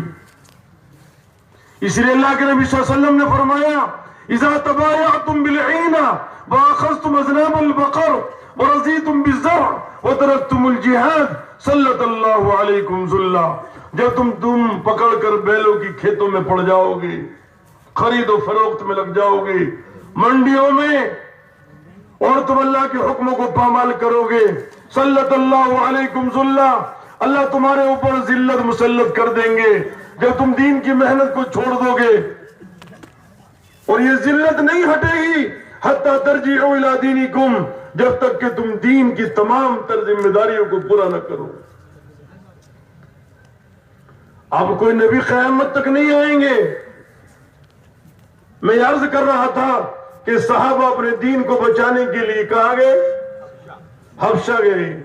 اصل میں حبشہ میری زبان پر، میں چونکہ ابھی 1.25 مہینے رہ کر آیا، وہاں گئے. حضرت عثمان، آپ کی بیٹی رقیہ، آپ نے فرمایا ارے کوئی خبر لا کر دو، میری بیٹی کہاں ہے، میرے داماد کہاں ہے. ایک قریش کی عورت آئی، سفر سے اس نے کہا اے محمد صلی اللہ علیہ وسلم میں نے دیکھا ہے کہ عثمان تمہارے داماد تمہاری بیٹی کو ایک کمزور سے گدھے پر بٹھا کر اسے ہانک رہے ہیں حبشے کی طرف. آپ دیدہ ہوئے اور آپ نے فرمایا میرا عثمان میں اپنے بچوں کے ہجرت کرنے والا لوط علیہ السلام کے بعد سب سے پہلا ہے. سب سے پہلا آدمی کون ہے؟ عثمان ہے لوط علیہ السلام کے بعد. میں اہل و عیال کی ہجرت کرنے والا. حضرت جعفر بھی گئے وہاں رہنے لگے. مقصد جانے کا تجارت نہیں بزنس نہیں. اے ایمان والو غور سے سنو, مکے کی زندگی ان کے لیے تنگ تھی. ان کا جرم کچھ نہیں تھا, وہ اپنے دین پر چلنا چاہتے تھے. تو آپ نے فرمایا عادل بادشاہ کے پاس حبشہ چلے جاؤ. سمندر بیچ میں ہے حبشہ کے اور عرب کے. پہنچ گئے وہاں رہنے لگے. وہاں رہنے لگے. مکے والوں کو بے چینی لگی. جمع ہوئے اور پیسے اکٹھے کرے. ہدایہ گفٹ جمع کیے مکے والوں نے اور حضرت عمرو بن العاص کو تیار کیا اور عبداللہ بن ربیعہ کو کہ گفٹ اور ہدیے لے کر جاؤ نجاشی کے پاس اور اس کے کان بھرو تاکہ اس جماعت کو جن کی تعداد 100 کی تھی یہ ہمارے حوالے کریں اور مکہ واپس لائیں. عبداللہ بن ربیعہ عمرو بن العاص تمام گفٹ لے کر پہنچے اور وہاں جرنلوں کو گفٹ دی. پھر دربار سجا نجاشی کا. نجاشی نے کہا ہے میرے دوست عمرو تم مکے سے کیا لائے ہو؟ کیا آپ کی پسندیدہ سامان لائے ہیں؟ نجاشی بہت خوش ہوئے. کیوں آئے ہو؟ آنے کی غرض کیا ہے؟ تو عمرو نے کہا کہ انہیں لینے کے لیے آئے ہیں. یہ 100 آدمی کے قریب بددین ہو گئے اور مکے سے آئے ہیں یہ لوگ کہ بلاتے ہیں. بلایا تو حضرت جعفر طیار نے سلام کیا تو عمرو نے لقمہ دیا. اے بادشاہ اس نے سجدہ نہیں کیا. سلام کیا, یہ نرالا سلام. تو نجاشی نے کہا بھائی تم نے سجدہ نہیں کیا کہ ہمارے نبی کی تعلیمات یہ ہیں کہ اللہ جس نے سب کچھ بنایا ہے اس کو سجدہ کیا جائے گا. کہ یہ سلام کہ ہی تحیت الجنہ, یہ جنت کا سلام, یہ جنت کا سلام. ہاں کیا بات, یہ کیا کہہ رہے ہیں ہم؟ انہوں نے کہا کہ بے دین ہو گئے. کیا تم نصارہ, کیا تم یہود, کیا تم اپنے آبا و اجداد کے دین پر کہ نہیں؟ حضرت جعفر رضی اللہ عنہ نے یہ نہیں کہا صرف ہم نے دین اسلام اختیار کر لیا, بلکہ انہوں نے اپنی زندگی کو بیان کیا اور تقریر کی نجاشی کے دربار میں کہ ہم مردار کھاتے تھے, ہم خون چاٹتے تھے, ہم حقوق کی پامالی کرتے تھے, ہم ظلم کرتے تھے. اللہ تعالیٰ نے ہمارے بیچ میں حضرت محمد الرسول اللہ صلی اللہ علیہ وسلم کو مبعوث فرمایا. آپ رحمت بن کر آئے. آپ نے ہمیں یہ تعلیمات دی, عدل و انصاف کی تعلیم دی, اخلاق سکھائے, رحم دلی اور بیواؤں کو مدد کرنا, یتیموں کا سہارا بننا اور حلال حرام کی تمیز وغیرہ وغیرہ پوری تقریر کی جعفر نے نجاشی کے دربار میں. نجاشی بادشاہ بہت متاثر ہوا اور یہ عمرو بیٹھا ہوا ایک طرف. چھٹی ہو گئی. نجاشی نے کہا عمرو تم میرے دوست ہو بے شک مگر یہ بھلے لوگ ہیں, ہم ان کو تمہارے حوالے نہیں کریں گے. دربار ختم ہو گیا. رات گزری. دونوں نے مشورہ کیا کل کو ان کی جڑ کاٹنی ہے. عبداللہ بن ربیعہ نے کہا ارے ہیں تو ہماری برادری کے لوگ, ایسا مت کر. عمرو کہ نہیں کل دیکھنا نجاشی کے دربار میں میں ایسی باتیں بتاؤں گا کہ ان صحابہ کی جڑ کٹنی ہے. تو اگلے دن کان بھرے نجاشی کے جا کر کہ یہ عیسیٰ علیہ السلام کی توہین کرتے ہیں اور ان کو اللہ کا بیٹا نہیں مانتے. نجاشی کیا تھا؟ عیسائی تھا اور اس کا عقیدہ ابن اللہ کہ عیسیٰ علیہ السلام اللہ کے بیٹے ہیں. بلایا گیا حضرت جعفر کو کہ یہ کیا کہہ رہا ہے, ہم تم گستاخی کرتے ہو عیسیٰ علیہ السلام کے بارے میں. حضرت جعفر طیار حضرت علی کے سگے بھائی ہیں. یہ حضرت جعفر طیار نے کہا کہ ہم کوئی گستاخی نہیں کرتے. تمام انبیاء حق ہیں، وہ اللہ کے نبی ہیں اور اللہ کی روح ہیں اور اللہ کا کلمہ ہے۔ پاک مریم کے پیٹ میں اللہ نے ڈالا اور عیسیٰ پیدا ہوئے۔ سورہ مریم سنائی جو قرآن میں اترا ہے ہمارے نبی پر، ہمارا وہ عقیدہ ہے کہ سناؤ قرآن۔ سورہ مریم جعفر نے سنائی اور عمرو بیٹھا ہوا سن رہا ہے اور عبداللہ بن ربیعہ اور نجاشی کی داڑھی آنسوؤں سے تر ہو گئی۔ اہل کتاب کنائز سے رہبان آئے تھے اور ان کے سامنے کتابیں کھلی ہوئی تھی آسمانی، ان کی کتابوں کے اوراق بھی تر ہو گئے۔ اور نجاشی کہنے لگا کہ عمرو میں ان کو تمہارے حوالے نہیں کروں گا اور یہ گفٹ ہدیہ رشوت میں نہیں لوں گا۔ جب اللہ نے مجھے ملک حبشہ دیا تھا کوئی رشوت نہیں لی تھی، اللہ کا ملک ہے، اللہ نے مجھے دیا تھا، یہ اپنی رشوت لے جاؤ واپس مکہ، میں قبول نہیں کروں گا۔ بے یارو مددگار عمرو بن العاص واپس آئے کہاں سے؟ حبشہ سے۔ مگر دوستو میں اس واقعے سے آپ کو ایک بات سنانا چاہتا ہوں، دعوت میں وہ طاقت ہے، وہ تاثیر ہے، وہ جاذبیت ہے، وہ مقناطیسی اثر ہے کہ عمرو بن العاص کہتے ہیں میں نجاشی کے دربار میں حضرت جعفر کی سورہ مریم کی تلاوت سے اتنا متاثر ہوا، اس وقت میرے دل میں یہ بات اتر گئی تھی کہ یہ حبشے کا بادشاہ نجاشی رو رہا ہے اور اس کے علماء یہ رو رہے ہیں کہ ان کے آنسوں سے کتابیں تر ہو گئی۔ محمد الرسول اللہ صلی اللہ علیہ وسلم کی دعوت میں طاقت ہے۔ بھئی کیوں کھڑے ہو گئے بھئی تم؟ کیوں کھڑے ہو گئے؟ اپنی زیارت کرانا چاہ رہے ہیں سب کو؟ ہوتا شوق سب کو، مجھے دیکھ لیں سب، تسلی سے بیٹھو، بات سنو دھیان سے۔ ارے بات سن رہے ہو؟ کون تھا عمرو بن العاص جو گفٹ لے کر؟ ارے بادشاہ اتنی ہندی کے چندی کی میں نے مکے کی طرف سے رشوت لے کر گیا تھا صحابہ کو پکڑنے کے لیے حبشہ، مگر نجاشی کے دربار میں حضرت جعفر کا بیان اور تقریر جو ہوئی اتنا متاثر ہوا۔ خالد بن ولید سے ملاقات ہوئی، کس کی؟ عمرو بن العاص کی۔ صحابہ تو وہیں رہے، یہ تو مایوس ہو کر آ گیا کہ خالد تمہارا کیا ارادہ ہے؟ خالد بن ولید آپ صلی اللہ علیہ وسلم کو تکلیفیں پہنچانے والے، میدان احد میں گڑھے میں گرانے والے، آپ کے دندان مبارک شہید کرنے والے، آپ کا نیچے کا ہونٹ چھد گیا پتھر سے، آپ کے جوتے خون سے بھر گئے۔ خالد بن ولید اور ابو جہل کا بیٹا اکرمہ، یہ دونوں آپ صلی اللہ علیہ وسلم کے جان لیوا تھے کہ خالد کیا ارادہ ہے تمہارا؟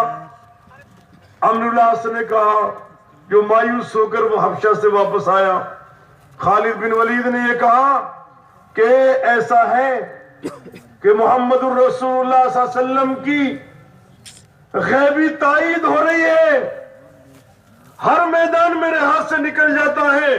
محمد صلی اللہ علیہ وسلم کے ساتھ آسمانی نظام ہے، فرشتوں کا نظام ہے، ملکوتی نظام ہے، ہم محمد الرسول اللہ کا مقابلہ نہیں کر سکتے۔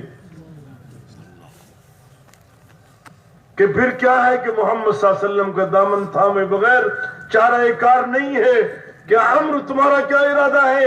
ارے میرا کیا پوچھتے ہو، حبشہ گیا تھا گفٹ لے کر، نجاشی نے واپس کر دیے میری گفٹ ساری، اور جعفر کی تقریر اتنی مؤثر تھی کہ نجاشی بھی اور اس کے روحبان بھی سارے کے سارے علماء رو رہے تھے کہ اچھا کہ تمہارا ارادہ کیا ہے؟ کہ نجاشی کے دربار میں جعفر نے جو دعوت دی ہے نجاشی کو، وہ میرے دل کی گہرائی میں اتر گئی، اور میں نے بھی طے کر لیا تھا کہ محمد صلی اللہ علیہ وسلم کی دعوت غالب آ کر رہے گی، اور میں بھی محمد صلی اللہ علیہ وسلم کا دامن تھامنا چاہتا ہوں۔ خالد بن ولید سیف اللہ بنے، عمرو بن العاص مصر کے فاتح بنے۔ عمرو بن العاص گورنر تھے مصر کے، دریائے نیل خشک ہو گیا، وہاں کی رسومات جاہلیت کی یہ تھی کہ جوان لڑکی کو زیور پہنا کر دریائے نیل کی نظر کیا جاتا تھا. حضرت عمرو بن العاص نے کہا ھذا لا یکون فی الاسلام، کہ اسلام آ گیا اب یہ رسم ادا نہیں کی جائے گی. لوگ مصر چھوڑ کر جانے لگے، قحط پڑ گیا، جانور ہلاک ہونے لگے، دریائے نیل پر موقوف تھا، ان کی زندگی کا دار و مدار تھا. حضرت عمر کو مدینہ خط لکھا گورنر صاحب نے، گورنر مصر عمرو بن العاص نے، کہ اے عمر امیر المومنین میں کیا کروں، ہمارے مصر میں ایسے ایسے حالات ہیں. حضرت عمر نے خط لکھا بسم اللہ الرحمن الرحیم.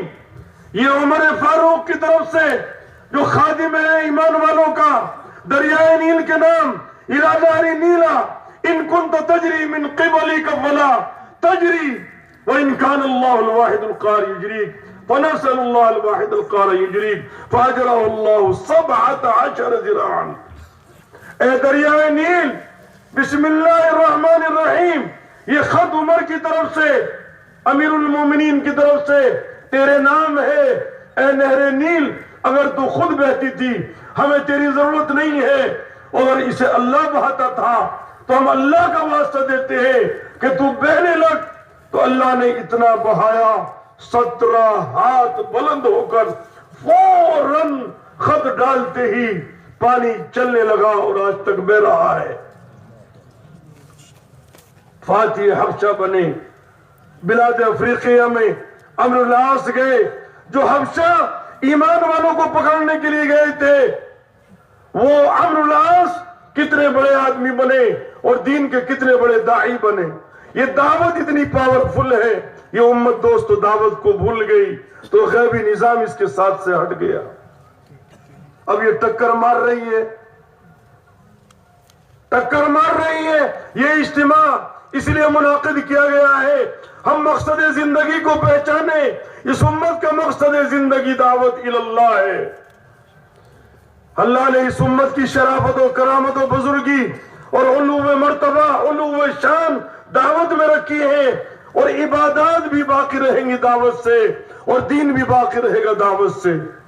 آپ صلی اللہ علیہ وسلم نے جب دعوت چلائی غیر مانوس آواز تھی، رکاوٹیں ڈالی گئیں، دشمنیاں کی گئیں، آپ کا مقابلہ کیا گیا، مگر آپ کو یقین تھا کہ اللہ اپنی بیٹی سے آپ نے فرمایا تھا جب آپ صلی اللہ علیہ وسلم کے اوپر کیچڑ ڈالی گئی، مکے کی نالیوں کی گندگی ڈالی گئی، اور آپ کی بیٹی آپ کے جسم کو دھو رہی تھی اور آپ کے کپڑوں کو صاف کر رہی تھی اور رو رہی تھی اے میری پیاری بیٹی، تو گھبرا مت، اللہ تعالیٰ تیرے باپ کا دین ہر کچے پکے گھر میں داخل کر کے رہے گا.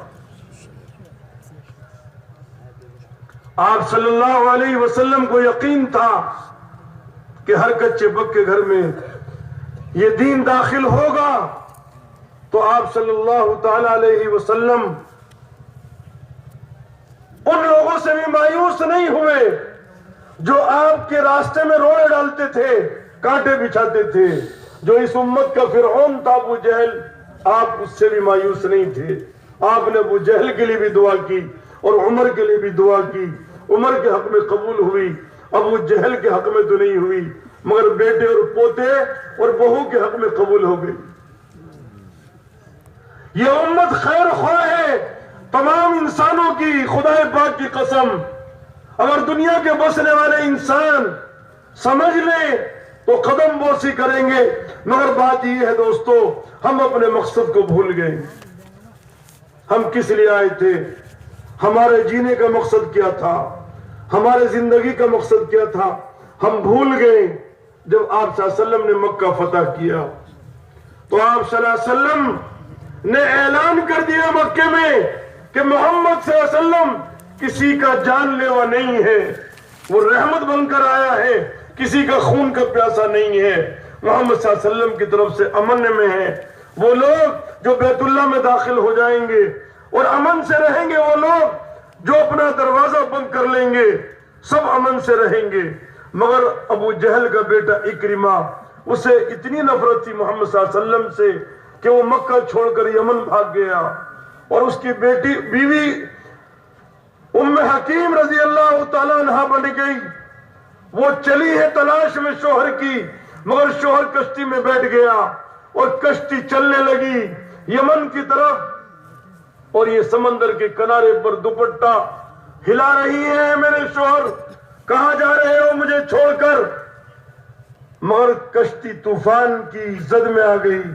ملا کہنے لگا ملا کشتی کا ناخدا چلانے والا، اخلصو۔ وہ دعوت دینے لگا ایمان کی، تو اکرمہ نے کہا ارے مکے سے اس سے بھاگ کر آیا، اب تو اس ایمان کی دعوت دے رہا ہے کہ اس کے بغیر چارہ کار نہیں، ورنہ تو بھی مرے گا ہمیں بھی لے ڈوبے گا۔ اس نے کشتی کنارے لگا دی، ادھر بیوی انتظار میں تھی۔ اس نے کہا میرے شوہر تم کہاں جا رہے ہو بھاگ کر؟ کہ محمد صلی اللہ علیہ وسلم کے ڈر سے، کہ محمد صلی اللہ علیہ وسلم کسی کے جان کے بھوکے نہیں ہیں، محمد صلی اللہ علیہ وسلم تو تمام انسانوں کے لیے نہیں، جانوروں کے لیے، دونوں عالم کے لیے رحمت بن کر آئے ہیں۔ وَمَا أَرْسَلْنَاكَ إِلَّا رَحْمَةً لِّلْعَالَمِينَ، اور میں نے تمہارے لیے امن لے لیا ہے۔ اچھا محمد صلی اللہ علیہ وسلم نے مجھے معاف کر دیا کہ محمد صلی اللہ علیہ وسلم کے اندر بدلے کا جذبہ نہیں ہے، محمد صلی اللہ علیہ وسلم کے خون کے پیاسے جو ہیں ان کو بھی محمد صلی اللہ علیہ وسلم کی طرف سے امن ہے کہ میرے ساتھ چلو۔ آقا کے دربار میں لے گئی ام حکیم، آپ صلی اللہ علیہ وسلم نے فرمایا کہ ابو جہل کا بیٹا اکرمہ آ رہا ہے مہاجر بن کر، مومن بن کر، فلا تسبوا اباہ فإن سب المیت یؤذی الحی ولا یصل الی المیت، کہ اس کے باپ ابو جہل کو برا بھلا مت کہنا، وہ تو مر گیا، وہ تمہارا برا بھلا کہنا اس تک پہنچے گا نہیں۔ اور اکرمہ کو کیا ہوگا؟ تکلیف ہوگی۔ اور آپ صلی اللہ علیہ وسلم نے استقبال کیا اکرمہ کا، اور اکرمہ نے یہ کہا اے محمد صلی اللہ علیہ وسلم میری بیوی نے یہ خبر دی ہے کہ آپ نے مجھے امن دے دیا۔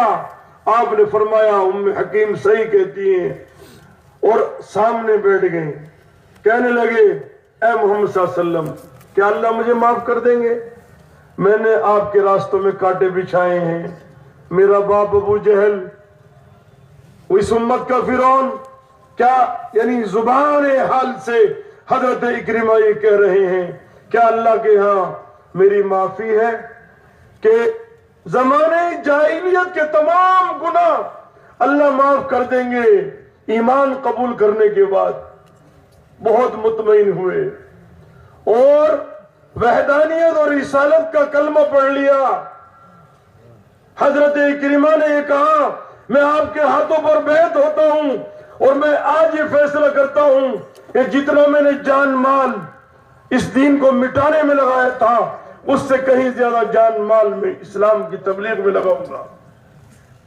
خالد بن ولید کی دوستی تھی، خالد بن ولید یرموک میں تھے، اکرمہ نے مکے میں اعلان کیا تمہارا سردار یرموک جا رہا ہے دین کی دعوت دینے کے لیے۔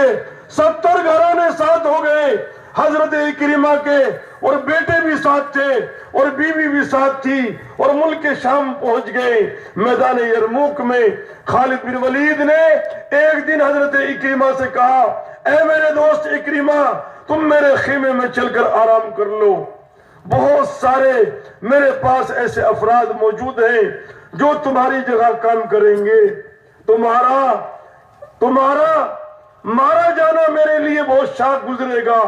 حضرت اکرمہ نے یہ کہا کہ خالد بن ولید دوستی اپنی جگہ، مگر آج تم رکاوٹ مت ڈالو، میں نکلا ہوں اللہ کے راستے میں جام شہادت پینے کے لیے۔ وَتَرَجَّلَ اکرمۃ ابی جہل، حدیث میں آتا ہے کہ اپنے سواری کو چھوڑ دیا اور پیدل چلنے لگے، اور یہاں تک کہ میدان یرموک میں خالد بن ولید نے حضرت اکرمہ کو دیکھا اور ان کے بیٹے کو دیکھا، اور اپنی ران پر اکرمہ کے سر کو رکھا اور پنڈلی پر بیٹے کے سر کو رکھا، اور پانی کے قطرات ٹپک رہے تھے اور آنسو ٹپک رہے تھے دونوں کے چہروں پر۔ اور حضرت اکرمہ نے یہ کہا کہ خالد عمر سے میرا سلام کہہ دینا، اور امیر المومنین سے کہنا کہ امیر المومنین یہ فرماتے تھے اکرمہ تجھ سے کوئی کچھ نہیں ہوگا. آج اکرمہ اللہ کو اپنی جان دے رہا ہے میدان یرموک میں. یہ ابو جہل کا بیٹا جب دعوت چلے گی تو میرے دشمنوں کو دوست بنائے گی. جب دعوت چلے گی تو جو شراب کے اڈوں پر ہیں اور جو جوا کے اڈوں پر ہیں دوستو بزرگوں وہ تہجد گزار بنیں گے. گانا بجانے والے لوگ توبہ کریں گے. برائی پھیلانے والے لوگ گناہوں سے معافی مانگیں گے. جب یہ دعوت چلے گی تو اس کے اثرات ظاہر ہوں گے.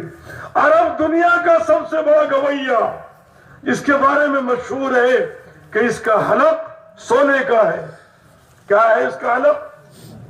سونے کا. حلقومہ من الذہب. عرب دنیا کا سب سے بڑا گویہ کروڑوں روپے گانے پر لیتا تھا. ہم اپنی بات پوری رکھیں گے بالاشارہ و بالکنایہ و بالصراحہ.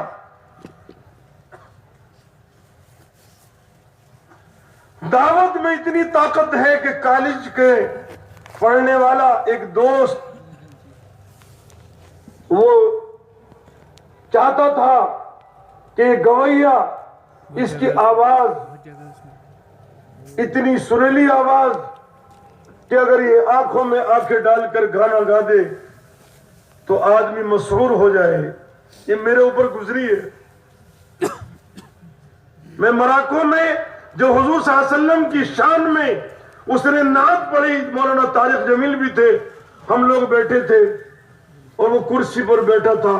اس نے میری آنکھوں میں جب آنکھ ڈالی تو میں برداشت نہیں کر سکا, میں نے نگاہ چرا لی. اتنا بڑا گویہ دنیا کا کروڑوں روپے گانے کے لیتا تھا, مگر کالج میں پڑھنے والا نوجوان اس کا دوست جب یہ بیلجیم گیا گانا گانے کے لیے اور وہ ایئرپورٹ پر استقبال کے لیے پہنچا تو مراکشی لڑکیوں نے بلایا تھا گانے کے لیے. بیلجیم جو رہتی ہیں سمندر کے اس پار.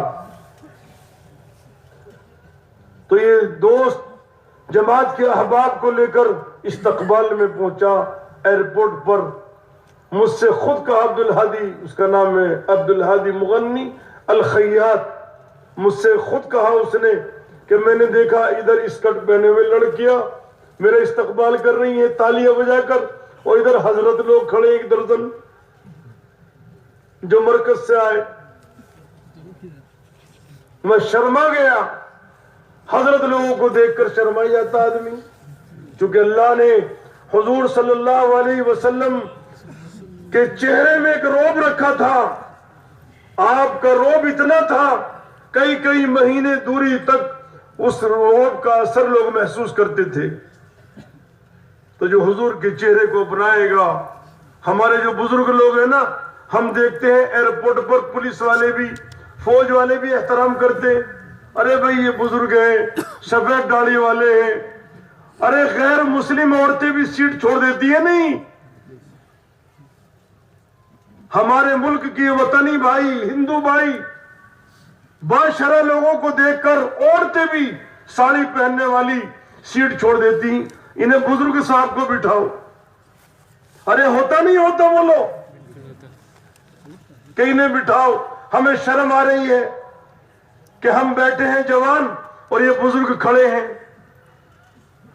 تو میں شرما گیا. میں نے کہا 3 دن کے بعد تمہاری تقریب منعقد ہوگی, میں تمہارے ساتھ چلتا ہوں.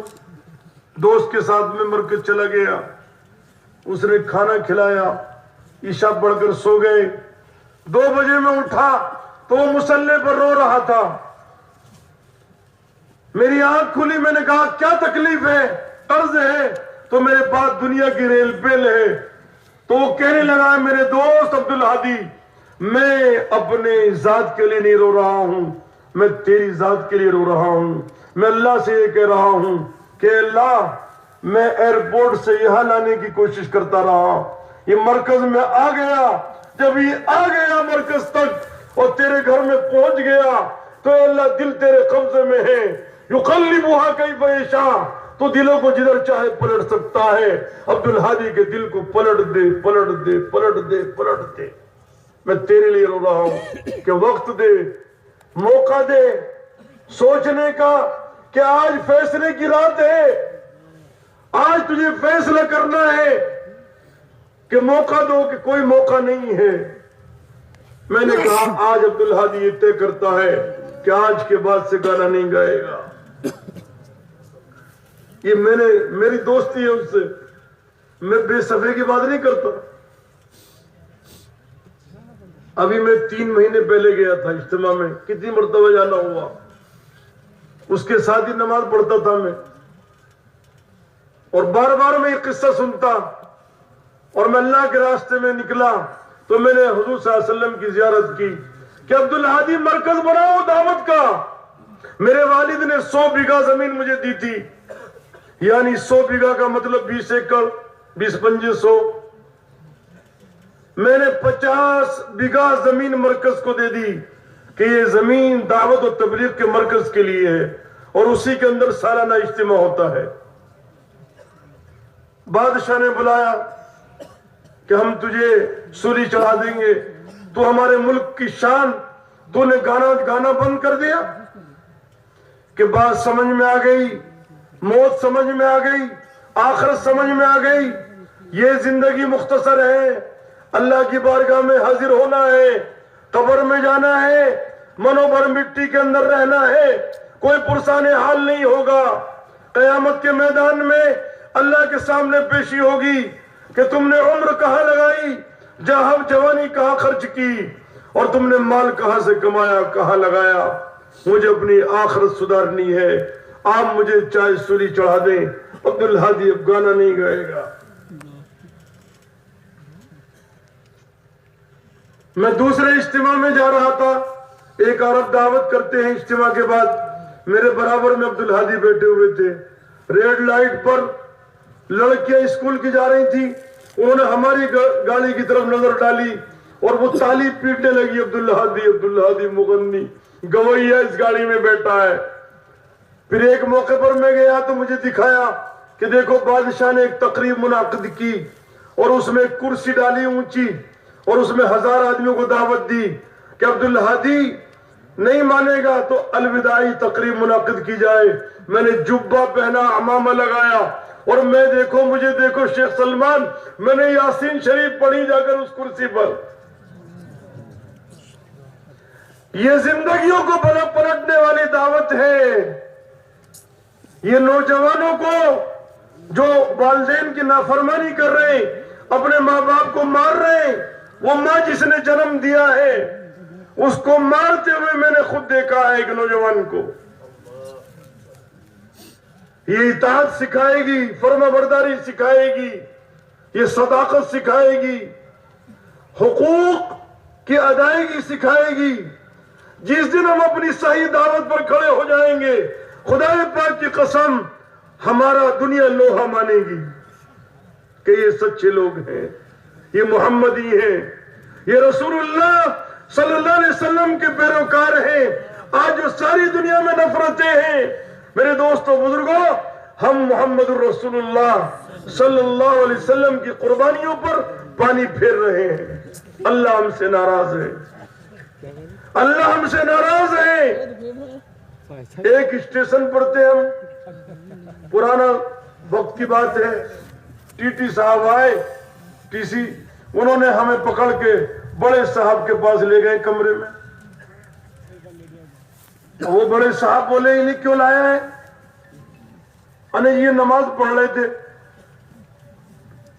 اتنی ڈانٹ پلائی, چوروں کو تو پکڑ کے لائے نہیں, جو بغیر ٹکٹ سواری کر رہے ہیں, یہ اللہ والے لوگوں کو پکڑ کے لایا. ایک نوجوان بغیر ٹوپی کا, اسے بھی پکڑ کے لایا. وہ کہنے لگا کہ میں بھی ان کے ساتھ ہوں. تو صاحب نے چشمہ لگا رکھا تھا, اوپر کو سر اٹھایا, ابے تیرے سر پہ تو ٹوپی نہیں, تو ان کے ساتھ کہا ہے. ہمارا تعارف بدل گیا, ہماری پہچان بدل گئی. خدا پاک کی قسم ساری دنیا آپ سے محبت کرے گی, یہاں تک کہ جنات بھی محبت کریں گے. حضرت عمر ابن عبدالعزیز کا جب انتقال ہوا تو چرواہا جنگل سے آیا روتا ہوا، غابے سے جنگل سے بکریوں کو ریوڑ کو لے کر شہر کی طرف متوجہ ہوا، اور وہ رو رہا تھا اور یہ کہہ رہا تھا کہ آج عمر ابن عبدالعزیز کا انتقال ہو گیا۔ کسی نے کہا کہ تجھ سے جنگل میں کس نے خبر دی؟ کہنے لگا آج میری بکری پر بھیڑیے نے حملہ کر دیا۔ عبدالعزیز اتنا عادل اور منصف بادشاہ تھے کہ ان کے ہوتے ہوئے ہو نہیں سکتا تھا بھیڑیا یہ ہمت کرتا کہ بکری کو پھاڑ دے۔ آج جب بھیڑیے نے بکری کو پھاڑا ہے تو میں سمجھ گیا کہ عمر ابن عبدالعزیز زمین پر نہیں ہے۔ حضرت عمر کا جب جنازہ اٹھا، حضرت امیر المومنین کا جب انتقال ہوا، غابات اور جنگلات اور پہاڑوں سے رونے کی آواز آ رہی تھی، جنات رو رہے تھے غابات میں۔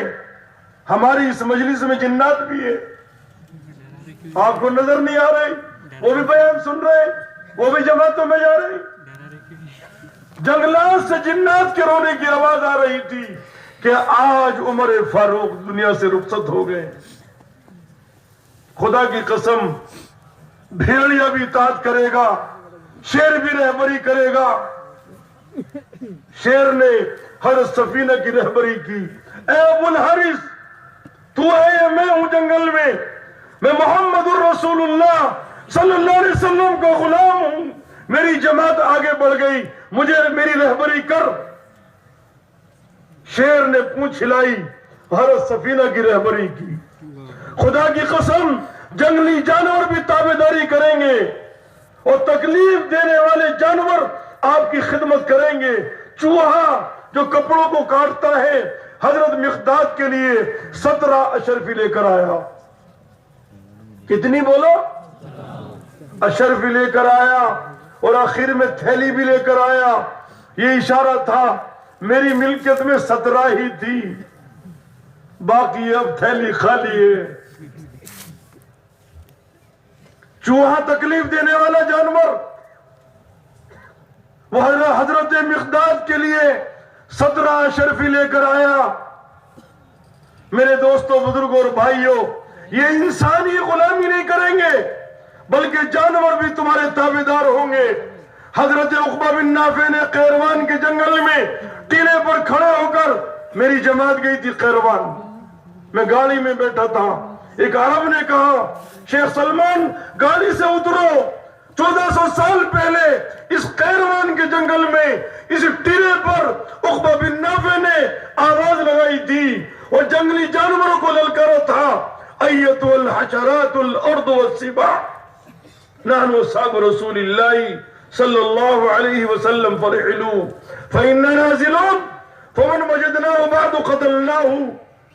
کہ شیرو، اے شیرنیوں، اے ہاتھیوں، اے موذی جانوروں، ہم محمد الرسول اللہ صلی اللہ علیہ وسلم کے غلام ہیں، ہم یہاں پر ٹھکانہ بنائیں گے، تم یہاں سے چلے جاؤ، 3 دن کی مہلت ہے، ورنہ ہم 3 دن کے بعد جس کو چاہیں گے اسے پکڑ کر قتل کر دیں گے۔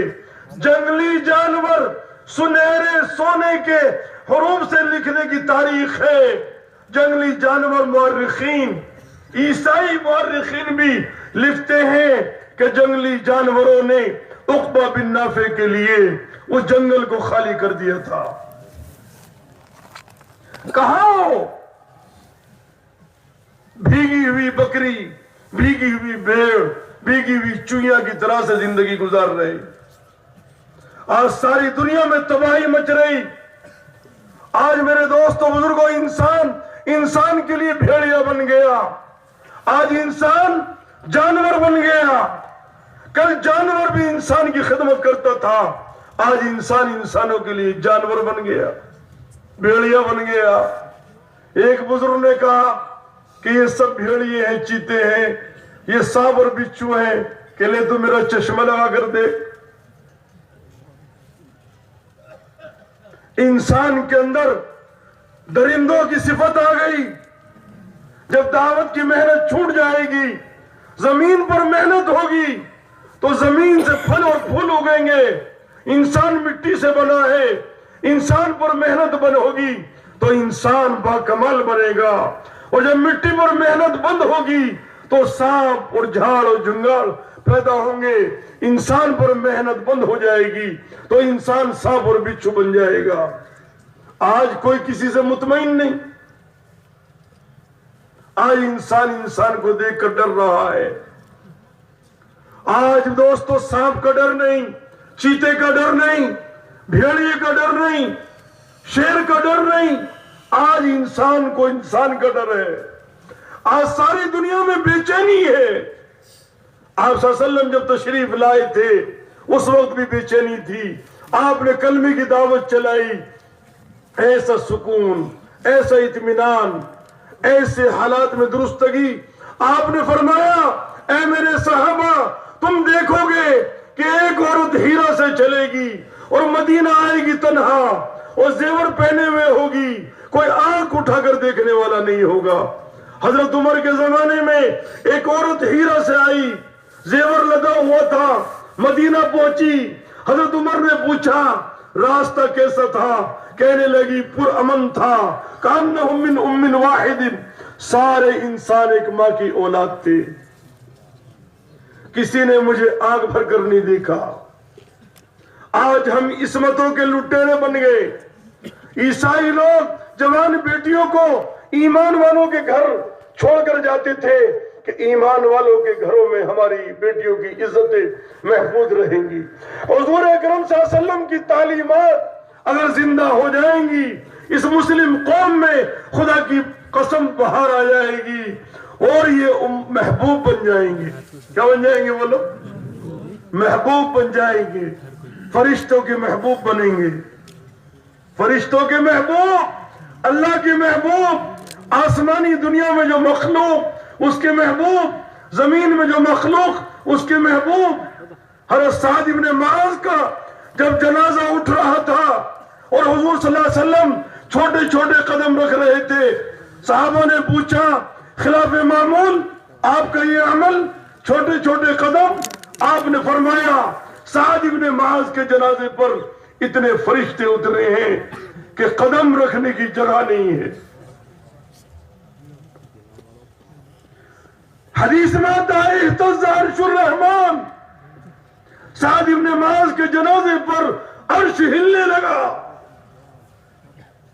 یہ انسان مٹی سے بنا ہوا ہے مگر یہ اشرف المخلوقات ہے۔ جب یہ دوستو بزرگوں صفات پیدا کر لے گا تو ملائکہ بھی خدمت کریں گے، ملائکہ تابعداری کریں گے، جنت میں ملائکہ استقبال کریں گے، جنت میں ملائکہ آپ کا بچھونا بچھائیں گے۔ ملائکہ نور سے بنے ہیں اور انسان مٹی سے بنا ہے، انسان کی کوئی قیمت نہیں ہے، اس کے اندر نجاست بھری ہوئی ہے، اس کا پیٹ پھاڑ دو گندگی باہر آئے گی اور انسان سے نفرت کرے گا۔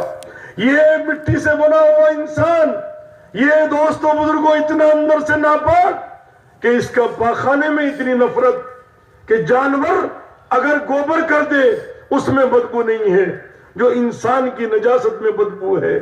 یہ ڈینگے مار رہا ہے، یہ زمین اور آسمان کے قلابے ملا رہا ہے، یہ نجس ہے، ناپاک ہے۔ اگر اس کے اندر ایمانی صفات بھر دی جائیں، اس کے اندر نبی کی صفات بھر دی جائیں تو یہ اشرف المخلوقات ہے۔ جیسے کیا ہے دوستو، ایک مٹکا ہے، آپ کے یہاں کیا بولتے ہیں؟ مٹکا ہے، وہ مٹی سے بنا ہے، ایک لات مارو رڑک جائے گا۔ مٹکے کے اندر بادشاہ نے جواہرات بھر دیے۔ کیا بھر دیے؟ جواہرات بھر دیے۔ ایک کمرے میں مٹکا رکھ دیا، فوج کے لوگوں کو لگایا، تالے لگائے، اس میں پوری بادشاہ کا خزانہ ہے مٹکے میں، فوج خدمت میں لگ رہی، مٹکا مٹی کا اس کی خدمت ہو رہی۔ ارے مٹی کے مٹکے کی خدمت نہیں ہو رہی، مٹی کے مٹکے میں جو جواہرات ہے اس کی خدمت ہو رہی۔ یہ انسان مٹی سے بنا، مٹی میں مل جائے گا، انسان کی کوئی قیمت نہیں۔ انسان کے اندر جو صفات ہیں انبیاء علیہ السلام والی، میرے دوست و بزرگوں، اس کی قیمت ہے۔ ایمان اس کے اندر آئے گا تو یہ قیمتی بنے گا۔ اس زمین پر جب تک بھی یاد رکھنا ایک ایمان والا رہے گا، حدیث میں آتا ہے قیامت نہیں آئے گی۔ ایمان کی اتنی بڑی قیمت ہے۔ یہ مٹی کا پتلا اگر ایمان کی صفت داخل کر لے گا تو کائنات کا وجود اس کی برکت سے ہے، ورنہ اللہ زمین و آسمان کے نظام کو توڑ پھوڑ دیں گے۔ یہ دنیا باقی نہیں رہے گی، یہ سورج نہیں نکلے گا، یہ چاند نہیں نکلے گا، یہ ستارے نہیں جگمگائیں گے۔ ایک ایمان والا جب تک زمین پر ہے چلے گا نظام، ورنہ یہ نظام نہیں چلے گا۔ اپنی قیمت کو پہچانو، تمہاری قیمت چیزوں سے نہیں ہے، خدا کی قسم چیزیں تو فنا ہونے کے لیے ہے، انسان کی قیمت چیزوں سے نہیں ہے، انسان کی قیمت صفات سے ہے۔ ان الذين آمنوا وعملوا الصالحات كانت لهم جنات الفردوس نزلا، جنت الفردوس میں ان کا ٹھکانہ ہوگا جو ایمان اور اعمال والے ہیں۔ ما لا عین رأت ولا اذن سمعت ولا خطر على قلب بشر، نہ آنکھوں نے دیکھا نہ دل میں خیال آیا۔ ایسی جنت عرضها كعرض السماء والارض، آسمان و زمینوں سے زیادہ اس کی چوڑائی۔ ہمارے نبی صلی اللہ علیہ وسلم معراج میں جنت دیکھ کر گئے ہیں۔ خدا کی قسم آج ایمان والے کو جنت کا شوق نہیں ہے اور جہنم کا خوف نہیں ہے۔ اگر جنت کا شوق اور جہنم کا خوف دل میں آ جائے گا تو پھر نماز نہیں چھوڑے گا۔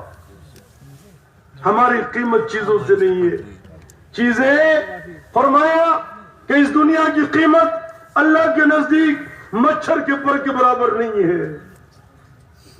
ہم اپنے اسپنج کے گندوں سے قیمتی نہیں بنیں گے، ہم محلات سے قیمتی نہیں بنیں گے، ہماری عورتیں سونے اور چاندی کے زیورات پہن کر قیمتی نہیں بنیں گی۔ یہ مٹی سے بنی ہوئی چیزیں ہیں۔ ایمانی صفات سے، نبوت والی صفات سے انسان قیمتی بنے گا۔ جیسے دوستو مٹی کا مٹکا اندر جواہرات، تو فوج حفاظت میں ہے، اور جب جواہرات نکال لیے جاتے ہیں مٹکے سے تو مٹکے کو لات مارتا ہے بادشاہ بھی، اور فوج بھی اس کی کوئی قیمت نہیں ہوتی۔ آج ساری دنیا اس مٹی کے انسان کو لات مار رہی ہے چونکہ یہ صفات سے عاری اور خالی ہے۔ خدا کی قسم حضور صلی اللہ علیہ وسلم کی یہ امت دعوت کے ذریعے سے نبوی صفات داخل کر لے گی تو دوستو دنیا والے دوستو فرشتے بھی تمہاری خدمت کریں گے۔ جبرائیل تمہارے سامنے لاشے، میکائیل تمہارے سامنے لاشے، اسرافیل تمہارے سامنے لاشے ہیں۔ یہ بڑے بڑے چار فرشتے میرے دوستو بزرگوں تمہارے خادم ہیں، تم سے افضل نہیں ہے۔ یہ انسان افضل ہے، مٹی کا بنا ہوا اس لیے افضل نہیں ہے۔ صفات انبیاء علیہ السلام کی مطلوبہ حمیدہ، اس کی وجہ سے انسان اشرف المخلوقات ہے۔ میرے دوستو بزرگوں اخلاق بناؤ، صفات پیدا کرو، معاملات ٹھیک کرو۔ مسلمان چوری نہیں کرتا، مسلمان جھوٹ نہیں بولتا، مسلمان خیانت نہیں کرتا، مسلمان کسی کی دھی بیٹی پر ڈاکہ نہیں ڈالتا۔ یہ صفات پیدا کر لو گے ساری دنیا تمہاری غلامی کرے گی۔ اور اگر ان صفات سے خالی ہو، خدا پاک کی قسم ملک اور مال تمہاری حفاظت کے لیے کافی نہیں ہے۔ ملک اور مال تو بڑے بڑوں کے پاس تھا، ملک اور مال والے غارت ہوئے، برباد ہوئے۔ ان کی داستان بربادی کی اللہ نے قرآن میں بیان کی۔ چیزوں سے حفاظت نہیں ہوگی، چیزوں سے حفاظت نہیں ہوگی۔ ملک اور مال ہماری حفاظت کا گارنٹر نہیں ہے، حکومتیں ہماری حفاظت کی گارنٹر نہیں ہے۔ احکم الحاکمین اللہ اگر حفاظت پر آ جائے گا تو موسیٰ علیہ السلام کو فرعون کے دربار میں رکھ کر پلوا دے گا۔ ارے پلوایا نہیں پلوایا بولو۔ اللہ تعالیٰ قادر مطلق ہے۔ اے ایمان والو دین کی طرف رجوع کرو اور اپنی ذمہ داریوں کو سمجھو۔ ہماری سب سے بڑی ذمہ داری دعوت اللہ کی محنت ہے، چونکہ دین کی محنت سے دین باقی رہے گا، اور دین کی محنت سے دینی صفات ہمارے اندر پیدا ہوں گی اور ہمارے اخلاق سدھریں گے، ہمارے معاملات ٹھیک ہوں گے اور ہماری زندگی نمونہ بنے گی، اور حضور صلی اللہ علیہ وسلم کی پہچان دوستو ہمارے ذریعے سے ہوگی اس زمین پر کہ محمدی ہیں، یہ محمدی ہیں، یہ محمدی ہیں، یہ رشوت نہیں لیتے، یہ خیانت نہیں کرتے، یہ ظلم نہیں کرتے۔ میرے دوستو ہمارا تعارف یہ تھا، آج ہمارا تعارف بدل گیا۔ اپنا تعارف حاصل کرنے کے لیے اللہ کے راستے میں ہم نکلیں گے تو ساری کائنات انشاءاللہ ہماری تابعداری کرے گی۔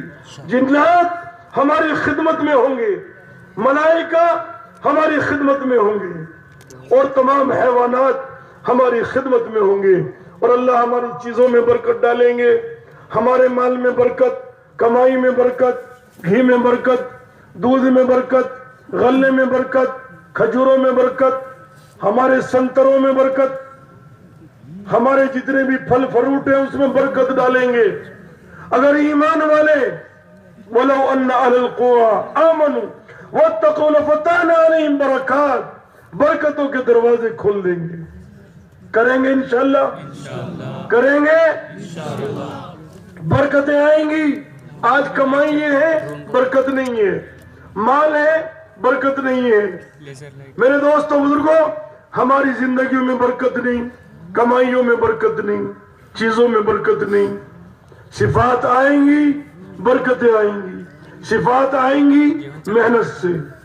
تو سب ارادے کرو انشاءاللہ کہ ہم انشاءاللہ صفات اپنے اندر پیدا کرنے کے لیے اللہ کے راستے میں نکلیں گے۔ کتنی آہستہ سے آپ ہلکے سے آمین کہہ رہے ہو؟ انشاءاللہ طے کریں کہ ہم دین کی محنت کے لیے انشاءاللہ تیار رہے۔ اللہ مجھے بھی قبول فرمائے، اللہ آپ کو بھی قبول فرمائے۔ جتنے لوگ اللہ کے راستے میں جا رہے ہیں وہ تو جا ہی رہے ہیں، مگر جو واپس جا رہے ہیں وہ بھی جانے کے ارادے سے واپس ہوں اور مقام پر